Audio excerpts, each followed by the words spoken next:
C uses of ratio analysis. Ratio analysis ఉపయోగాలు అంటే ఉన్నాయి, డెఫినెట్గా ఉంటాయి. ఎందుకు ఒక బిజినెస్ ఫర్మ్ యొక్క దాని యొక్క ఫస్ట్ హిస్టారిక్ పెర్ఫార్మెన్స్ ఏంటనేది చెప్తుంది. To analyse that historic performance, okay, అంటే ప్రీవియస్గా ఉన్న దాని ట్రాక్ రికార్డ్ని బట్టి ఎలా ఉంటుంది అండ్ ఎలా నడుస్తుంది ఈ బిజినెస్ ఫామ్ అనేది తెలుస్తుంది. నెక్స్ట్ ఏంటంటే టు అండర్స్టాండ్ ద స్ట్రెంగ్త్, దాని యొక్క స్ట్రెంగ్త్, ఆ బిజినెస్ ఫామ్ యొక్క స్ట్రెంగ్త్ ఏంటి, వాళ్ళకు ఉన్న strength. It may B A stake holder of that promoters కావచ్చు, లేదంటే ఇంకేమన్నా వాళ్ళకి స్ట్రెంగ్త్ ఉండొచ్చు. ఓకే, టెక్నికల్ ఫీజిబిలిటీ, లేకపోతే మెషిన్స్, మోడర్న్ మెషిన్స్ ఉపయోగించవచ్చు, లేదంటే ఇంకేమైనా ఉన్నాయి, ఫిక్స్డ్ అసెట్స్ బ్రహ్మాండంగా ఉండొచ్చు, లేదంటే ఆప్టిమమ్ యూటిలైజేషన్కి ఇంకా కెపాసిటీ యూటిలైజేషన్ ఉండొచ్చు. ఇవన్నీ రకరకాలుగా స్ట్రెంగ్త్స్ కింద వస్తాయి. To understand the weakness. Next ఏంటంటే టు అండర్స్టాండ్ ద వీక్నెస్, దానికి ఉండే వీక్నెసెస్ ఏంటి ఆ ఫామ్కి ఏంటంటే రెండు. దిస్ ఇస్ నథింగ్ బట్ స్వాట్ అనాలిసిస్ అంటే strength, weakness, opportunity, threat and ఇవన్నీ కూడా. అలాగే తర్వాత to know the current financial position, ప్రీవియస్గా ఉన్న historic, okay, present current financial position ఏంటి, వాట్ ఈస్ ద పొజిషన్. ఎందుకంటే వాళ్ళు ప్రొజెక్షన్స్ ఇస్తారు. సో ప్రొజెక్షన్స్, టార్గెట్స్ ఎప్పటికప్పుడు వాళ్ళు రీచ్ అవుతున్నారా లేదా, ఎలా ఉంది quarterly performance or monthly performance, basing on that there what is the components like current assets, fixed assets and current liabilities, ఇవన్నీ ఎలా రన్ అవుతున్నాయి అనే దాని గురించి మనం స్టడీ చేస్తాం. That is called current financial position ఎలా ఉందని. And for effective control measures, ఆ తర్వాత దీని పొజిషన్ బట్టి మనం కరెక్షన్ ప్రాసెస్ ఎలా వెళ్తాం, what are the avenues available to correct and control the by taking of different measures అనేది నెక్స్ట్ స్టెప్. తర్వాత for comparison with industry trends, అలాగే మనం ఇందాక మనం రేషియోస్ మనం చేసినప్పుడు ఆ రేషియోస్లో బెంచ్ మార్క్స్ వస్తాయి కదండి, వచ్చినప్పుడు ఇండస్ట్రియల్గా అంటే ఇండస్ట్రీ ట్రెండ్స్ ఎలా ఉన్నాయి, దానికి కంపారిటివ్గా దగ్గరగా ఉందనుకో, ఒక్కోసారి యాడ్వర్స్ సిచ్యువేషన్స్ అనేది ఉంటుంది. ఇండస్ట్రీ యాజ్ ఏ హోల్గా యాడ్వర్స్ సిచ్యువేషన్ ఫేస్ చేస్తున్నప్పుడు మనం వాళ్ళతో పాటు నలుగురితో నారాయణ అంతే, అటువంటిప్పుడు మనం కూడా యాడ్వర్స్గానే వెళ్ళే సిచ్యువేషన్ వస్తుంది. ఇట్ ఈజ్ యాక్సెప్టబుల్, దానికి మనం ఏం చేయలేం. Because of the policy of the government it may be adverse results we may come across. ఎప్పుడు కూడా మనం అనుకున్నట్టుగా జరగకపోవచ్చు. So that trend also we have to study basing on this ratio analysis. Now, when we are coming to that classification of ratios, what are the types of ratios? Let us see. The first one is the liquidity ratios. Liquidity ratios ante enti chuddam. Ratio analysis lo liquidity ratio is first importance. Enti dino valla upayogam enti ante ఇది to measure the firm's ability to meet the current obligations, and a firm needs to have adequate liquid funds to meet its immediate payment obligations. The liquidity ratios reveal whether the firm has such a position or not. దీనికి ఒక simple టర్మ్స్లో మీకు చెప్తా. ఏంటి అంటే జనరల్గా liquidity ratio అనేది ఎక్కడ వస్తుందంటే బ్యాలెన్స్ షీట్లో మనం short term sources, short term uses అనే బ్లాక్ మనం చెప్పుకున్నాం. అంటే దాన్నే మనం కరెంట్ లయబిలిటీస్, కరెంట్ అసెట్స్ అని కూడా చెప్పుకున్నాం. సో కరెంట్ అసెట్స్లో ఏముంటాయి అనుకున్నట్టయితే కనుక we know very well that will come across that current అసెట్స్లో cash, balance with that bank balance, raw material, semi finished goods, finished goods, okay, and sundries receivables, and sundry debtors, investments, ఇవన్నీ కూడా మనకి కరెంట్ అసెట్స్లో వస్తాయి. That is the right side. It is coming under that assets uses అని కూడా అంటాం. Left సైడ్కి వచ్చేటప్పటికి కరెంట్ లయబిలిటీస్లో ఏముంటాయి అనుకుంటే ట్రేడర్స్ క్రెడిటారు, బ్యాంక్ బారోయింగ్స్, ఇవే కదా మనకి ఓడి ఓసీసీని, అవే కదా మెయిన్ ఉండేది. ఇంకా అంతకన్నా పెద్ద ఏమి ఉండవు. అవుట్ స్టాండింగ్ లేకపోతే అవన్నీ వేరే అనుకోండి ట్రేడింగ్ పర్పస్ చూసుకుంటే. So these are the classification items in that short term sources and short term uses. Okay, ఇప్పుడు మనకి ఏంటి అంటే ఇందులో లిక్విడిటీ అంటే what is the meaning of liquidity అంటే ఎప్పుడైతే మనకి షార్ట్ టర్మ్ సోర్సెస్ అంటే ఆబ్లిగేషన్స్ ఉంటాయి కదండి. అంటే మనకి ఏది కావాలి, మనకి రా మెటీరియల్ అనేది ఇంపార్టెంట్. ఓకే, రా మెటీరియల్ కానీ వాళ్ళ సప్లయర్స్ మనకి ఏం చేస్తున్నారంటే క్రెడిట్ ఇస్తున్నారు. ఓకే, సండే క్రెడిటర్స్ అంటాం లెఫ్ట్ సైడ్ లయబిలిటీస్లో. అలాగే ఒక్కొక్కసారి ఏం చేస్తారంటే మనకి ఇంకా ఏమైనా అదర్ థింగ్స్ రిక్వైర్మెంట్ ఉన్నప్పుడు మనకి ఏమొస్తుంది లెఫ్ట్ సైడ్న మీకు బ్యాంక్ బారోయింగ్స్ కూడా వస్తాయి. అంటే బ్యాంకు ఓడి ఓసీసీ ఫెసిలిటీస్ కూడా మనకి ఎక్స్టెండ్ చేస్తుంది. ఓకే, సో ఈ రకంగా మనకి కరెంట్ అసెట్స్ ఏదైతే మనకు రిక్వైర్మెంట్ ఉంటుందో అంటే వర్కింగ్ క్యాపిటల్ అంటాం దాన్ని, దానికి సంబంధించిన అన్ని ఆబ్లిగేషన్స్ కూడా మనకి కరెంట్ లయబిలిటీస్ నుంచి మనం ఫిలప్ చేస్తాం, మ్యాచ్ అవుతాయి. అంటే సోర్సెస్ నుంచి మనకి బ్యాలెన్స్ అవుతూ ఉంటుంది. కానీ ఇది కాకుండా ఎక్స్ట్రా కొంత సర్ప్లస్ అనేది ఎప్పుడు కూడా కరెంట్ అసెట్స్లో ఉండాలి. ఎందుకంటే 100 రూపాయలు మీకు కరెంట్ అసెట్స్ అనుకోండి, 70 రూపాయలు మీకు కరెంట్ లయబిలిటీస్ అనుకోండి. ఓకే, అంటే మీకు ఎంత ఎక్సెస్ ఉంది అక్కడ? 30 రూపీస్ అనేది కరెంట్ అసెట్స్లో ఎక్సెస్ అనేది ఉండి తీరాలి. ఎందుకు ఉండాలి అంటే మీకు ఎప్పుడు కూడా ఆబ్లిగేషన్స్ అంటాం. ఆబ్లిగేషన్ అంటే ఏంటి? ఇప్పుడు సపోజ్ మీకు రా మెటీరియల్ కావాలనుకోండి, 100 రూపాయలు రా మెటీరియల్ కావాలంటే ఆ 100 రూపాయలు రా మెటీరియల్ ఎవడో సప్లయర్ ఇస్తున్నాడు మీకు, అది లయబిలిటీ. ఓకే, లెఫ్ట్ సైడ్ వస్తుంది. 100 మ్యాచ్ అయిపోయింది, కరెక్టే, అంతవరకు బాగానే ఉంది. కానీ సడన్గా కనుక మీకు ఇది ఏమవుతుంది, మీకు ఇక్కడ ప్రోడక్ట్ తయారు చేశారు, ప్రోడక్ట్ తయారు చేసిన తర్వాత అది బయటికి వెళ్ళిపోయిన తర్వాత మీకు అక్కడ మీకు ఏమవుతుంది, సేల్స్ అనేది క్యాష్ సేల్స్ ఎప్పుడు రాదు, ఎక్స్పెక్ట్ చేయడానికి లేదు. వాడు మళ్ళీ అక్కడ క్రెడిట్ పెడతాడు, మనం తర్వాత ఇస్తాను సార్ 1 మంత్ తర్వాత 2 మంత్స్ తర్వాత అని ఇస్తాడు. ఇప్పుడు ఏమవుతుంది, మనకి బ్లాక్ అవుతుంది. అట్నుంచి మనకి రావాల్సిన రిసీవబుల్స్ అనేది 2 మంత్స్ 3 మంత్స్ టైం పట్టేస్తుంది. ఇప్పుడు మనకి ఎవడిస్తాడు? మనకి ఆల్రెడీ మనకి ఇచ్చాడు, అస్తమానం ఇవ్వడు కదా. మీకు 100 రూపాయల మెటీరియల్కి 100 రూపాయలు వాళ్ళ సప్లయర్స్ ఆల్రెడీ ఇచ్చారు మనకి. ఇంకా చెప్పాలంటే ఆ సప్లయర్స్కి మనం 2 మంత్స్లో మనం పే చేయాలంటే యువతల వాడు మనకి డబ్బులు ఇస్తే అవతల వాడికి చేయి మారుతుంది. ఇప్పుడు అటువంటి పరిస్థితి లేకుండా వాడు మనకి 2 మంత్స్ తీసుకున్నాడు అనుకోండి, ఏంటి మన పరిస్థితి అంటే ఏంటంటే ఎప్పుడు క్వశ్చన్ అనేది మనకి ఎప్పుడు కూడా కరెంట్ అసెట్స్లో కొంత ఉండాలి. అందుగురించి మనం ఏం చేస్తున్నాం అంటే 100 రూపాయల కరెంట్ అసెట్స్ ఎప్పుడైతే ఉందో మనకి టోటల్ ఆబ్లిగేషన్, ఓకే, 70 రూపాయలు అనేది మనకి లయబిలిటీస్ కింద పోను, ఇంకా 30 రూపాయలు అనేది మనకి ఇక్కడ ఎక్సెస్గా ఉన్నది. ఎక్కడి నుంచి వస్తుంది అంటే కనుక that should come from that our own net sources. అంటే లాంగ్ టర్మ్ లయబిలిటీస్ నుంచి రావచ్చు, లేదంటే మనకి ఫండ్స్ నుంచి, అంటే మన ఓన్ ఫండ్స్ నుంచి అయినా రావచ్చు. దీన్ని ఏమంటాం అంటే లిక్విడిటీ అంటాం. This is called the liquidity. దాని ఆబ్లిగేషన్స్, మన ఆబ్లిగేషన్స్ అనేది దానికి లిక్విడిటీ పొజిషన్ ఎప్పుడు కూడా ఉండాలి. అంటే that can be in the form of a cash, that can be in the form of a bank balance, that can be in the form of a investments. Short term investment చేశారనుకోండి current అసెట్స్లో, మనకి అటువంటి financial obligations ఏమైనా సడన్గా వచ్చినాయి అనుకోండి, అంటే మనకి లయబిలిటీస్ సైడ్ ఏమైనా ఆబ్లిగేషన్స్ వచ్చినాయి అనుకోండి, ఇమీడియట్గా మన దగ్గర ఉన్న క్యాష్ తోటి మనం దాన్ని మీట్ అవ్వగలుగుతాం, దాని నుంచి బయట రాగలుగుతాం. అలాగే బ్యాంక్ బ్యాలెన్స్ ఉంటే దాంతో మనం బయటపడగలుగుతాం. ఓకే, అలాగే మనకి ఇంకేమైనా ఇన్వెస్ట్మెంట్స్ రూపంలో ఉందనుకోండి, ఇమీడియట్గా లిక్విడేట్ చేసి మనకు వచ్చేస్తాం. అంటే ఏంటంటే కొంత సర్ప్లస్ బ్యాలెన్స్ ఎప్పుడు కూడా మన దగ్గర కరెంట్ అసెట్స్లో ఉండాలి. That is the healthy trend of a business firm. Okay, so this is all about that liquidity అంటాం. దాన్నే మీకు ఇక్కడ ఏం చూపిస్తున్నానంటే చిన్న పిక్చర్ రూపంలో కూడా మళ్ళీ అగైన్ మన బ్యాలెన్స్ షీట్ అనేది మీకు ఓవరాల్ పిక్చర్ రావడం కోసం చూపించాను నేను మీకు. ఇందులో లయబిలిటీస్ అనేది ఒక్కసారి మరి రీక్యాప్ చేసుకోండి. ఇంతకుముందు మన బ్యాలెన్స్ షీట్లో మనం నేర్చుకున్నది ఒకసారి. లయబిలిటీస్ ఇదండి, ఓకే, అసెట్స్ అనేది రైట్ సైడ్ ఉంటుంది. ఇందులో మీకు ఏం చేస్తానంటే నేనేం చేశానంటే ఈ కరెంట్ అసెట్స్ కరెంట్ లయబిలిటీస్ అనేది షార్ట్ టర్మ్ బ్లాక్ కింద తీసేసి సెపరేట్ చేశాను. మిగతా అన్ని కూడా లాంగ్ టర్మ్ బ్లాక్ కింద పెట్టాను. అంటే ఏంటి, నెట్వర్త్, లాంగ్ టర్మ్ లయబిలిటీస్ ఈ రెండు కలిపి long term sources, fixed assets, non current assets, intangible assets ఇవన్నీ కలిపి లాంగ్ టర్మ్ యూజెస్. ఈ కింద current liabilities and this is short term liabilities are short term sources, and current assets అంటే that is short term uses. Okay, so ఇప్పుడు మనం focus అంతా అంటే liquidity గురించి చెప్పుకుంటున్నాం కదా. లిక్విడిటీ అంటే ఇదేనండి. ఇప్పుడు ఏదైతే మనకి కరెంట్ అసెట్స్, చిన్న ఫిగర్స్ కూడా మీకు చూపించాను చూడండి. కరెంట్ అసెట్స్లో నేను 100 పెట్టాను, అంటే టోటల్ కరెంట్ అసెట్స్ 100 అనుకోండి, కరెంట్ లయబిలిటీస్ 70 అనుకోండి. ఓకే, సో ఇప్పుడు మనకి కరెంట్ రేషియో అనేది ఏముంటుందంటే current assets divide by current liabilities 1.33 అనేది స్టాండర్డ్ అంటాం. అంటే ఏంటంటే 100 divide by 70 is coming as 1.33:1. అది ఐడియల్ రేషియో, మనకి మంచి రేషియో, సౌండ్ రేషియో అంటాం.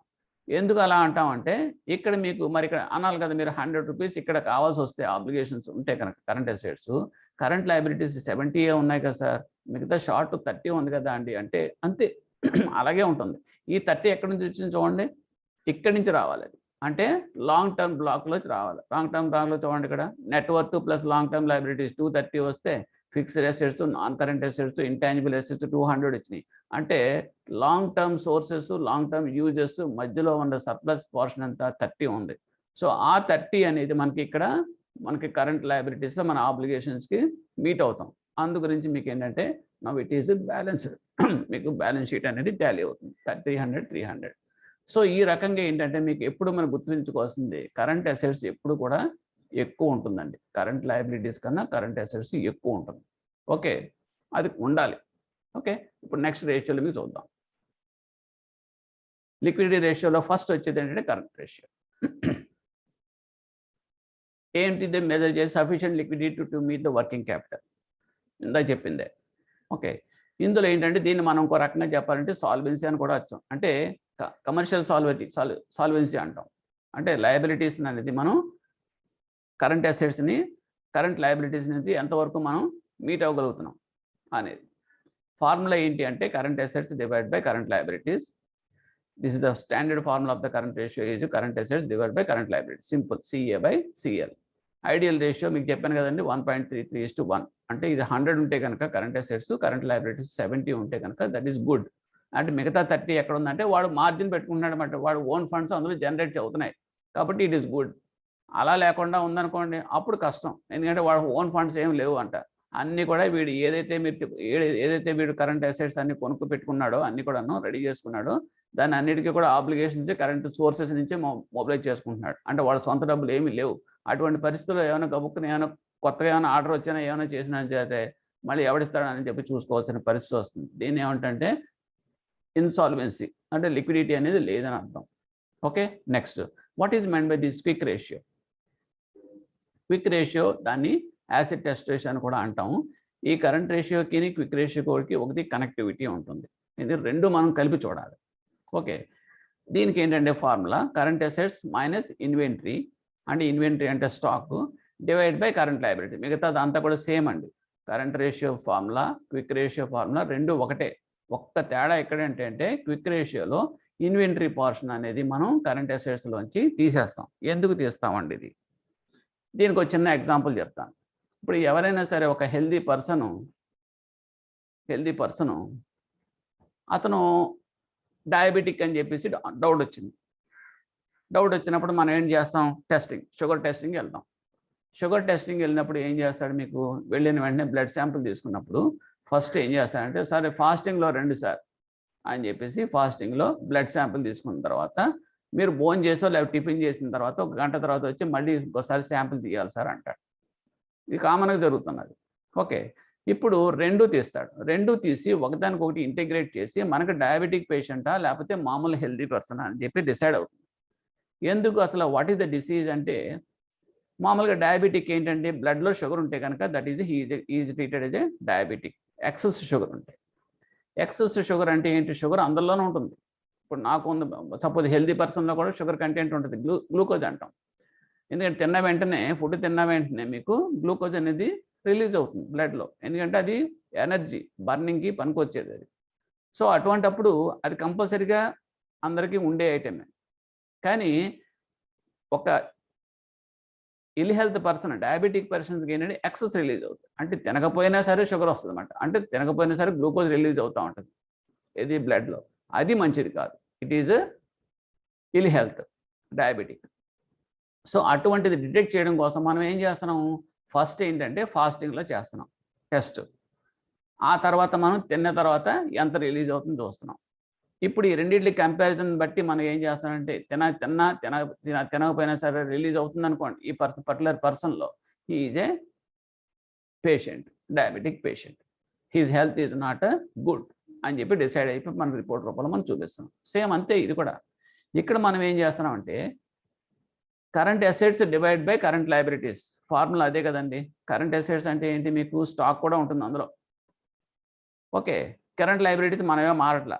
అంటే ఇప్పుడు ఏంటి? స్టాక్ అనేది తీసేస్తున్నాం. అంటే స్టాక్ అనేది తీయడం అంటే ఏంటంటే అది ఎప్పుడైతే అనవసరమైన స్టాక్ పెట్టి కూర్చున్నారనుకోండి వాడు బ్రహ్మాండంగా మీరు 1.33:1 అంటే అడిగి 2.1 కూడా వచ్చేస్తుంది. అంటే బికాజ్ ఆఫ్ హిజ్ ఆబ్సలేట్ స్టాక్, పనికిరాని స్టాక్ కూడా పెట్టుకున్నామన్న. దానివల్ల ఏమవుతుందంటే ఏమీ అవ్వదండి. వాడి యొక్క ఫండ్స్ అనేది కూడా ఎఫెక్టివ్ యూటిలైజ్ చేయట్లే. అనవసరంగా వాడు స్టాక్ రూపంలో పెట్టేసుకున్నాడు. వాడికి అవసరమైంది 1 టన్ను అయితే 4 టన్ను వాళ్ళు బ్యాక్ యార్డ్లో పెట్టుకున్నాడు. మిగతా 3 టన్నులు కూడా ఐడియల్ స్టాక్ అది. దానివల్ల ఏమవుతుంది? 1 పైసా దాని మీద ఆదాయం రాదు. అనవసరంగా ఆబ్సొల్యూట్ స్టాక్, అన్యూజ్డ్ స్టాక్ అయిపోతుంది. మీ కరెంట్ రేషియో ఉందా, బ్రహ్మాండంగా ఉందా అని చెప్పేసి మీరు ముందుకు వెళ్ళిపోవడానికి లేదు. కాబట్టి మనం ఏం చేస్తామంటే అది కూడా తీసేసి స్టాక్ ఎంతవరకు కావాలో అంతవరకు ఉపయోగించుకోవాలి. ఓకే, లేదనుకుంది దాన్ని పూర్ ఫండ్స్ మెయింటెనెన్స్ అంటాం. ఎందుకంటే వీడు అనవసరంగా 3 టన్నులు పెట్టుకున్నాడు, ఎందుకు, వేస్ట్ కదా. దానికన్నా ఆ డబ్బులు తీసుకెళ్ళి ఏ ఇన్వెస్ట్మెంట్లో చేశాడు అనుకోండి, బయట షేర్స్లోనో కోటెడ్ షేర్స్లో పెట్టాడు అనుకోండి, కనీసం ఇంట్రెస్ట్ అయినా వస్తుంది వాడికి, అది ఉపయోగపడుతుంది కూడాను. ఏంటి, ఈ లయబిలిటీస్కి వాడికి పే చేయడానికి అది ఉపయోగపడేది. కాబట్టి కరెంట్ రేషియో అనే దానికి మనం క్విక్ రేషియో అనేది కూడా జోడించి అప్పుడు మనం ఐడియల్ రేషియో అక్కడ దానికి 1:1 వచ్చి ఇక్కడ మీకు కరెంట్ రేషియో కనుక 1.33:1 వస్తే కనుక it is a good sign of that any business firm మనం డిసైడ్ చేస్తాం. ఓకే, ఇంకొంచెం కూడా డీప్గా వెళ్ళాం అనుకోండి, డీప్గా వెళ్తే కనుక ఎనాలిసిస్లో ఇంకొంచెం వేరే రకంగా వస్తుంది. రేషియో అయితే మీకు తెలిసింది కదండి, current asset divide by current liabilities అంటే దట్ ఈస్ కరెంట్ రేషియో అని చెప్పి తెలిసింది. ఓకే, ఈ రేషియో మీకు ఎక్కువ ఉండాలంటే కనుక ఏంటి, ఎక్కువ ఎప్పుడు వస్తుంది, కరెంట్ అసెట్స్ అలాగే ఉండాలట కానీ ఎక్కువ ఉండాలంట. అంటే కరెంట్ లయబిలిటీస్ తగ్గించుకుంటే ఆటోమేటిక్గా ఎక్కువ అవుతుంది కదా. కరెంట్ లయబిలిటీస్ అనేది కింద డినామినేటర్ అనేది తగ్గిపోయింది అనుకోండి, ఆటోమేటిక్గా కరెంట్ అసెట్స్ అనేది ఎక్కువ వస్తుంది. డినామినేటర్ తగ్గుతుంది అనుకున్నప్పుడు ఓకే, అది కూడా మంచిదే కదా. ఎందుకంటే వాడికి బయట నుంచి అప్పులు తెచ్చుకోవాల్సిన, కరెంట్ లయబిలిటీస్ ట్రేడర్స్ దగ్గర అప్పులు తెచ్చుకోలేకుండా తన సొంత ఫండ్సే మీరు పెట్టుకుంటున్నట్టు లెక్క, అది కూడా మంచిదే. ఓకే, సో ఇదేంటే లో కరెంట్ లయబిలిటీస్ మెయింటైన్ చేసినా అది మంచిదే. అలాగే ఎక్సెస్ స్టాక్ అనేది మనకి అనవసరంగా లేకుండా చేసుకున్నా కూడా that is also good sign of this liquidity. This is all our requirement, what is happening in that firm అనేది మనం అవుట్ సైడ్ నుంచి మనం ఈ రేషియో ద్వారా మనం చెప్పవచ్చు. ఓకే, చిన్న ఎగ్జాంపుల్ తీసుకుందాం, న్యూమరికల్ ఎగ్జాంపుల్ తీసుకుంటే మనకి ఐడియా వస్తుంది. ఇది బ్యాలెన్స్ షీట్ అండి.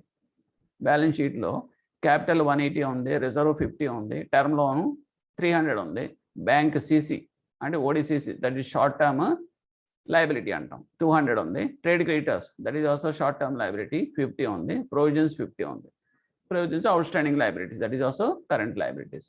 So 800 total balance sheet, that is balance of this balance sheet is liabilities 800. అలాగే right side if you come to that asset side that is also uses, net fixed assets 400, inventories అంటే stock 150, cash 50, receivables అంటే sunrise receivables 150, good will intangible asset it is 50, total 800. Okay, ఇప్పుడు మనకి వాడు అడిగాడు current asset ఎంత, current liabilities ఎంత, current ratio ఎంత, quick ratio ఎంత చూద్దాం. మనం అనుకున్న ప్రకారం మనం చూడండి, టెస్ట్ చేయండి, మీరే జస్ట్ చేయొచ్చు లేదంటే నేను వర్కౌట్ చేసిన దాన్ని బట్టి మీరు చూసుకోండి. కరెంట్ అసెట్స్ అంటే డెఫినేషన్ అంటే ఏంటి, కరెంట్ అసెట్స్ అంటే దట్ ఈస్ నథింగ్ బట్ ఏముంటాయి మీకు చూడండి, ఇన్వెంటరీస్, క్యాష్, రిసీవబుల్స్ ఉంటాయి. మన క్యాష్ ఉంటుంది, ఒకసారి చూసుకుంటే కనుక మీకు కరెంట్ అసెట్స్లో ఉండేది ఏంటంటే క్యాష్, తర్వాత బ్యాంక్ బ్యాలెన్స్, తర్వాత స్టాకు, ఆ తర్వాత that means bills, receivables and sundry debtors, investments, ఇవన్నీ మనకు వస్తాయి. మనకి ఇక్కడ సింపుల్ బ్యాలెన్స్ షీట్ కాబట్టి ఇందులో మనకు ఉన్న ఐటమ్స్ ఏమన్నా 3 ఉంటాయి. అది ఎంత, ఇన్వెంటరీస్, క్యాష్, రిసీవబుల్స్. ఇన్వెంటరీస్ ఎంత అండి 150. Okay, it is current asset. అలాగే ఇందులో ఉన్న ఇంకోటి కరెంట్ అసెట్ ఏంటి, క్యాష్ 50, అలాగే రిసీవబుల్స్, సన్రైజ్ రిసీవబుల్స్ 150. ఈ 3 మాత్రమే qualifying for that current assets మనకున్న ఇందులో బ్యాలెన్స్ షీట్ చూసుకుంటే. గుడ్ విల్ అనేది రాదు కదండి, ఇంటాంజిబుల్ అసెట్ కాబట్టి ఇందులోకి సమస్య లేదు. సో టోటల్ కరెంట్ అసెట్స్ 3 కలుపుకోండి మీరు, 150 + 50 + 150, మొత్తం 3 కలిపితే 350. We got 1 item. And next we are coming to that current liabilities. ఇందులో కరెంట్ లయబిలిటీస్ అంటే ఏముంటాయి మీకు, లెఫ్ట్ సైడ్ సోర్సెస్లో దట్ ఈజ్ ఇక్కడ ఉన్న ప్రకారం trade creditors, bank CCOD and provisions, ఈ 3 ఇక్కడ ఉన్నాయి. ఏంటిది చూడండి, బ్యాంక్ సిసి 200 ఉంది, trade creditors 50 that is also current liability, and provisions and out standing liabilities it is also 50. So 200 + 50 + 50 300. So current liabilities కూడా వచ్చినాయి. నెక్స్ట్ కరెంట్ రేషియో అంటే ఏంటి మనకు తెలుసు కదా, current assets divide by current liabilities. So 350 divide by 300 it is coming as 1.17:1. It is good, పర్వాలేదు. 1.33:1 అనేది మంచిదే, ఐడియల్ రేషియో. ఓకే, దీంట్లో మనకి ఏంటంటే కొంతవరకు కరెంట్ అసెట్స్ పోర్షన్ అనేది తక్కువగా ఉంది కాబట్టి పర్వాలేదు, ఇట్ ఈస్ బెటర్. అంటే అబోవ్ దట్ కరెంట్ లయబిలిటీస్ ఉన్నట్లు లెక్క, అంటే కొంతవరకు లిక్విడిటీ ఉంది. నెక్స్ట్ క్విక్ రేషియోకి వచ్చేటప్పటికి మనం ఏం చెప్పాము, స్టాక్ అనేది మనం తీసేయాలి.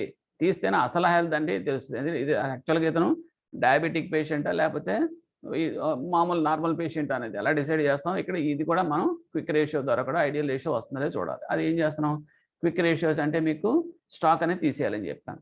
చూడండి 350లో మీ స్టాక్ ఎంత ఉంది, ఇన్వెంటరీ 150 ఉంది కదా. సో 350 మైనస్ 150 తీసేస్తే 200 divide by 300, that is current liabilities ఏం మారలేదు, అంటే 0.66:1. అంటే ఇక్కడ మీకు ఉన్న ప్రాబ్లం ఏంటి అర్థమైపోతుంది. యాక్చువల్గా ఎంత 1:1 ఉండాలి. అంటే ఎప్పుడైతే స్టాక్ అనేది ఇక్కడ తీసేసేటప్పటికి రేషియో పడిపోయింది. అంతకుముందు మామూలుగా పర్వాలేదు 1.17:1 ఉందంటే ఇట్ ఇస్ పర్వాలేదు అనుకున్నాం, బెటర్గా ఉందనుకున్నాం. కానీ క్విక్ రేషియో చేసేటప్పటికి ఏమవుతుందంటే స్టాక్ పోర్షన్ మొత్తం టోటల్ కరెంట్ అసెట్స్లో స్టాక్ పోర్షన్ ఎక్కువ ఉంది. అందుగురించి మీకు ఏం చేశాను, కనీసం 1:1 కూడా రాలా, డౌన్ అయిపోయింది. అంటే స్టాక్ అనేది మీకు అక్కడ ఎక్కువ చూపిస్తుంది కరెంట్ రేషియో. కాబట్టి it is an adverse position of this business firm అనే అర్థం. Okay, right. Now we are coming to that second, that is what is the second type of ratio. It's called as a leverage ratios. ఏంటండి leverage ratios? Leverage అంటే ఏంటి మామూలుగా అంటే soft corner, ఆ వర్డే అటువంటిది.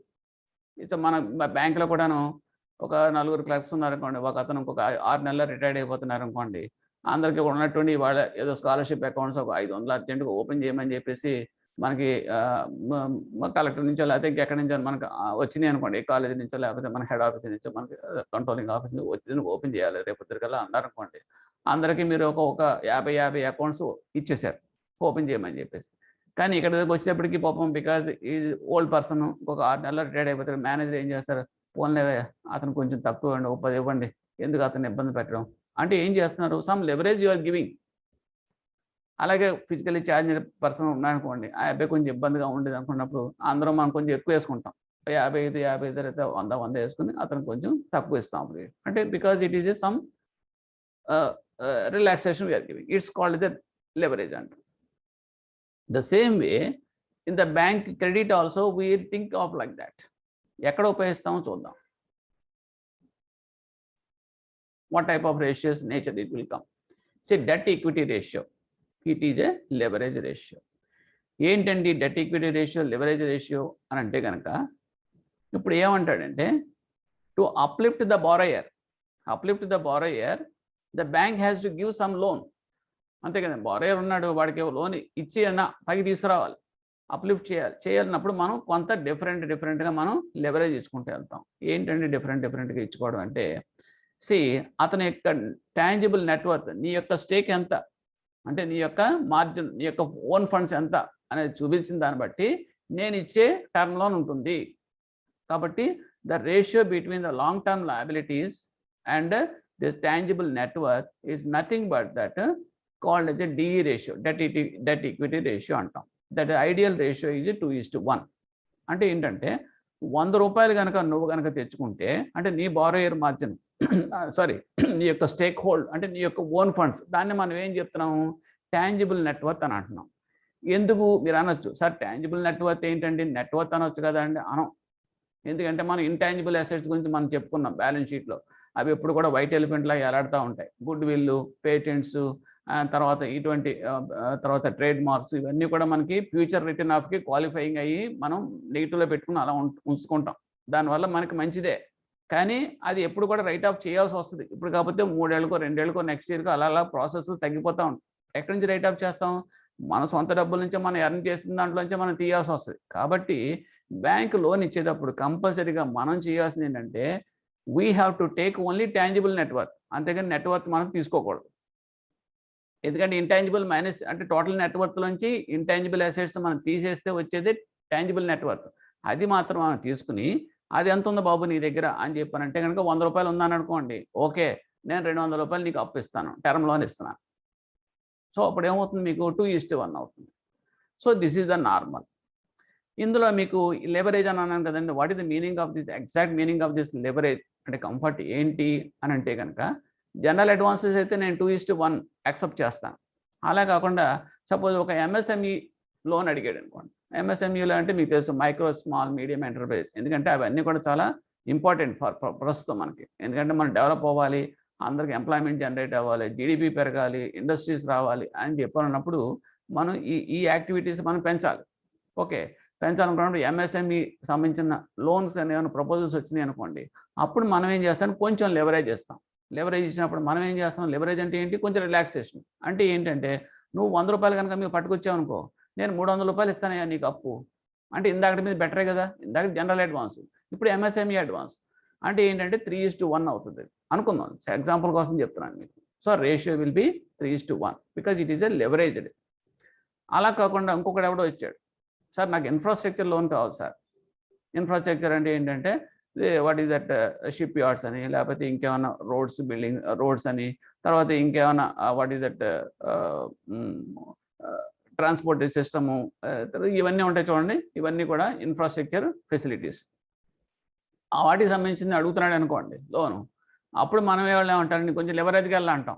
ఎందుకంటే జనరల్ అడ్వాన్స్ మీద MSME leverage ఇచ్చాం, ఎంఎస్ఎంఈ కన్నా ఎక్కువ లెవరేజ్ ఇవ్వాల్సి వస్తుంది ఇన్ఫ్రాస్ట్రక్చర్. ఎందువల్ల మీరు ప్రోడక్ట్ తయారు చేస్తే సరిపోయిందా అడవిలో, దానికి బయటకు వెళ్ళాలంటే మార్కెటింగ్ అంటే మీరు రోడ్లు ఉండాలి, షిప్ యార్డ్ ఉండాలి, ఫ్లైట్ కనెక్టివిటీ ఉండాలి, ఇవన్నీ ఉంటేనే కదా మీకు బయటికి మార్కెట్ అవుతుంది. కాబట్టి ఫస్ట్ ఇంపార్టెంట్ ఏంటి, ఫోర్మోస్ట్ ఇంపార్టెంట్ ఇన్ఫ్రాస్ట్రక్చర్ ఇది ఇంపార్టెంట్. కాబట్టి ఫస్ట్ ప్రయారిటీ దానికి ఇవ్వాల్సి వస్తుంది. కాబట్టి మనం ఎంఎస్ఎంఈ కింద ఇంకొంచెం లెవరేజ్ ఇవ్వాల్సి వస్తుంది ఇన్ఫ్రాస్ట్రక్చర్ ప్రాజెక్ట్స్కి. అందు గురించి మనం ఏం చేస్తాం, 4:1 అంటాం, అది 5:1 అంటాం. అంటే ఏంటి, నువ్వు 100 రూపాయలు కనుక నువ్వు నెట్వర్త్ తెచ్చుకుంటే నీ ఫండ్స్ టాంజిబుల్ నెట్వర్త్, నేను 400 రూపాయలు ఇస్తాను నేను అప్పు బ్యాంక్ వాడు టర్మ్ లోన్ కింద. సో ఇప్పుడు ఏమవుతుంది, ఇది లెవరేజ్లో ఏమవుతుందని వేరియేషన్స్ వస్తాయన్నమాట depending upon the type of advance. Okay, this ratio will be changing. So this is all about, this is called as a debt equity ratio అంటాం. DR is called nothing but it is a leverage ratio. And another same type of ratio is also there, that is called as a total indebtedness ratio. దానికి దీనికి తేడా ఏంటి అంటే, వాడు ఇందాక అడిగింది ఏంటి, ఒక టర్మ్ లోన్ మాత్రమే అడిగాడు. వాడు టర్మ్ లోన్ అంటే ఫిక్స్డ్ అసెట్స్ కొనుక్కోవడం కోసం, ఏ మిషన్ కొనుక్కుంటాడు, లేదంటే ఏదైనా ఫిక్స్డ్ అసెట్. కానీ ఇప్పుడు ఏంటంటే ఇంకొక ఫెసిలిటీ కూడా ఇస్తే, అంటే ఏంటంటే ఒక సిసి ఫెసిలిటీ, ఓడి ఫెసిలిటీ కూడా ఇస్తే, వర్కింగ్ క్యాపిటల్ అడ్వాన్స్ కూడా ఇస్తే కనుక ఈ టర్మ్ లోన్తో పాటు, అంటే 2 ఫెసిలిటీస్ ఇస్తున్నాం. అటువంటప్పుడు ఇది కూడా మనం అప్లై చేయాలి, ఇది కూడా ఉపయోగించాలి. టోటల్ ఇండెప్ట్నెస్ రేషియో అంటాం. ద ఫార్ములా ఏంటంటే టోటల్ అవుట్ స్టాండింగ్ లయబిలిటీస్ అంటే బ్రాకెట్లో term liability plus working capital liability, current liability అంటాం, డివైడ్ బై ఇది మాత్రం కిందది మామూలే టాంజిబుల్ నెట్వర్క్. సో దీని ఐడియల్ రేషియో ఏంటంటే 3:1 అనేది ఉండాలి. ఓకే, సో మీకు ఇప్పుడు చాలా క్లియర్గా అర్థమైంది. ఫస్ట్ది ఏంటంటే దట్ ఈజ్ టర్మ్ లోన్ ఇచ్చినప్పుడు మనం ఉపయోగించే ratio debt equity DE ratio. అలా కాకుండా టర్మ్ లోన్తో పాటు వర్కింగ్ క్యాపిటల్ అడ్వాన్స్ కూడా ఇస్తాం కనుక అది చేయాలి రేషియో, ఇది కూడా వర్కౌట్ చేయాలి. చేసి 2 కూడా బెంచ్ మార్క్స్ దగ్గరగా ఉన్నాయో లేదో చూసి అప్పుడు మనం అడ్వాన్స్ చేయాల్సి వస్తుంది. Okay, next we are coming to the another one that is called as this is also coming under the leverage ratio, that is the fixed assets coverage ratio. Fixed assets coverage ratio అంటే ఏంటి, fixed assets coverage ratio అంటే మనం ఏదైతే మనం term liabilities ఇస్తున్నాం కదండి, term loan అనేది ఇస్తున్నాం. మనం ఇచ్చినప్పుడు ఆ టర్మ్ లోన్ తోటి వాడు ఏం చేయాలి, what he has to do, he has to purchase A fixed asset. Term loans ఎప్పుడు కూడా మనం ఫిక్స్డ్ అసెట్స్ కొనడానికే ఇస్తామండి, ఓ మిషనరీయో లేకపోతే ల్యాండ్ బిల్డింగ్ సంథింగ్ ఏదైనా సరే, that assets will be created out of this term loan. So ఇప్పుడు ఏమవుతుంది, మనం ఎంత ఇచ్చిన ఈ టర్మ్ లయబిలిటీ టర్మ్ లోన్కి ఈక్వలెంట్గా ఎంత ఖర్చు పెడుతున్నాడు వాడు. అంటే అది నిజంగా సపోజ్ ఇవాళ 100 రూపాయలు ఇచ్చాం అనుకోండి, 100 రూపాయలకి మిషన్ కొన్నాడా లేదా అంటే అది ఆఫ్సెట్ అవ్వాలి 2. అలా కాకుండా వీడు 100 రూపాయలు ఏమో ఇక్కడ లోన్ తీసుకుని టర్మ్ లోన్ తీసుకుని ఒక 50 రూపాయలకి మాత్రమే మిషన్ చూపించి మిగతా 50 రూపాయలు ఇక్కడ ఇంకో చోటకి డైవర్ట్ చేసాడు అనుకోండి, ఏమవుతుంది, దాని అర్థం ఏమవుతుందంటే ప్రాపర్గా టర్మ్ లోన్ అనేది మీకు పర్పస్కి ఉపయోగపడలేదు అని అర్థం. ఇంకే వేరే పర్పస్కి కూడా డైవర్ట్ చేస్తున్నాడు. ఆ పర్పస్ ఏంటనేది మనం అనాలిసిస్లో కనుక్కుని, అది హెల్దీ పర్పస్ అయితే పర్వాలేదు, అలా కాకుండా రియల్ ఎస్టేట్లోనో లేదా బయటకి ఎక్కడైనా పెట్టేశాడు అనుకోండి, అప్పుడు మనకు ప్రాబ్లం. ఎందుకంటే ఇక్కడ మీకు కెపాసిటీ యూటిలైజేషన్లో రాకుండా అది డైవర్షన్ ఆఫ్ ద ఫండ్స్ కింద వెళ్ళిపోతాయి కాబట్టి, సైఫన్ ఆఫ్ ద ఫండ్స్ కింద వెళ్తాయి కాబట్టి అది మాత్రం to be checked. So this is a fixed assets coverage ratio, third one. చిన్న ఎగ్జాంపుల్ చూద్దాం మీకు. CC 1 balance sheet, model balance sheet ఇచ్చామండి. బ్యాలెన్స్ షీట్లో ఏమున్నాయి చూడండి, లైబిలిటీస్, అసెట్స్ 2 కాలమ్స్ ఉన్నాయి. Equity capital 200, preference capital 100, term loan 600, bank CC 400, sundry creditors 100, total liabilities 1400. Just simple balance sheet. And we're coming to that assets portion వస్తే కనుక net fixed assets 800, inventories అంటే stock 300, preliminary expenses అది ఏంటో మీకు తెలుసు. Okay. And Sundays receivables 150, investment in government securities అంటే చూడండి, non government securities, government security, ఆ తేడా కూడా మీకు తెలియాలి, ఎందుకంటే బ్యాలెన్స్ షీట్ ఆల్రెడీ మనం చెప్పుకున్నాం ఫస్ట్ వీడియోలో. Next total assets is coming as 400. Now balance sheet tallied. Now first of all we have to find out that debt equity ratio. Debt to equity ratio కనుక్కోమన్నాడు. అంటే debt equity ratio is leverage ratio. దానికి formula ఏంటి? That is long term debt divide by tangible network. That is simple formula. So ఇప్పుడు మీరే work out చేయొచ్చు, otherwise I will explain so that later also you can verify it. So ఇప్పుడు ఏమవుతుంది చూడండి, how will find this. Long term debt divide by tangible network. Long term debt ఎంత వచ్చింది చూడండి ఇక్కడ, టర్మ్ లోన్ అదే కదా లాంగ్ టర్మ్ డెట్ అంటే 600. Very good. Next tangible net worth అన్నాం, అంటే నెట్వర్త్ ఎంతో చూడండి. ఫస్ట్ నెట్వర్త్ అంటే ఏంటి? ఈక్విటీ క్యాపిటల్ 200, ప్రిఫరెన్స్ క్యాపిటల్ 100, ఈ రెండు కలిపితే మీకు వచ్చేది that is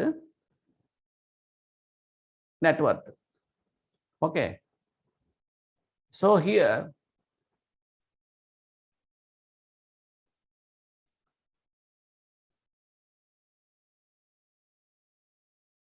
okay, see 300, 600 divided by 300 is coming as a 2:1.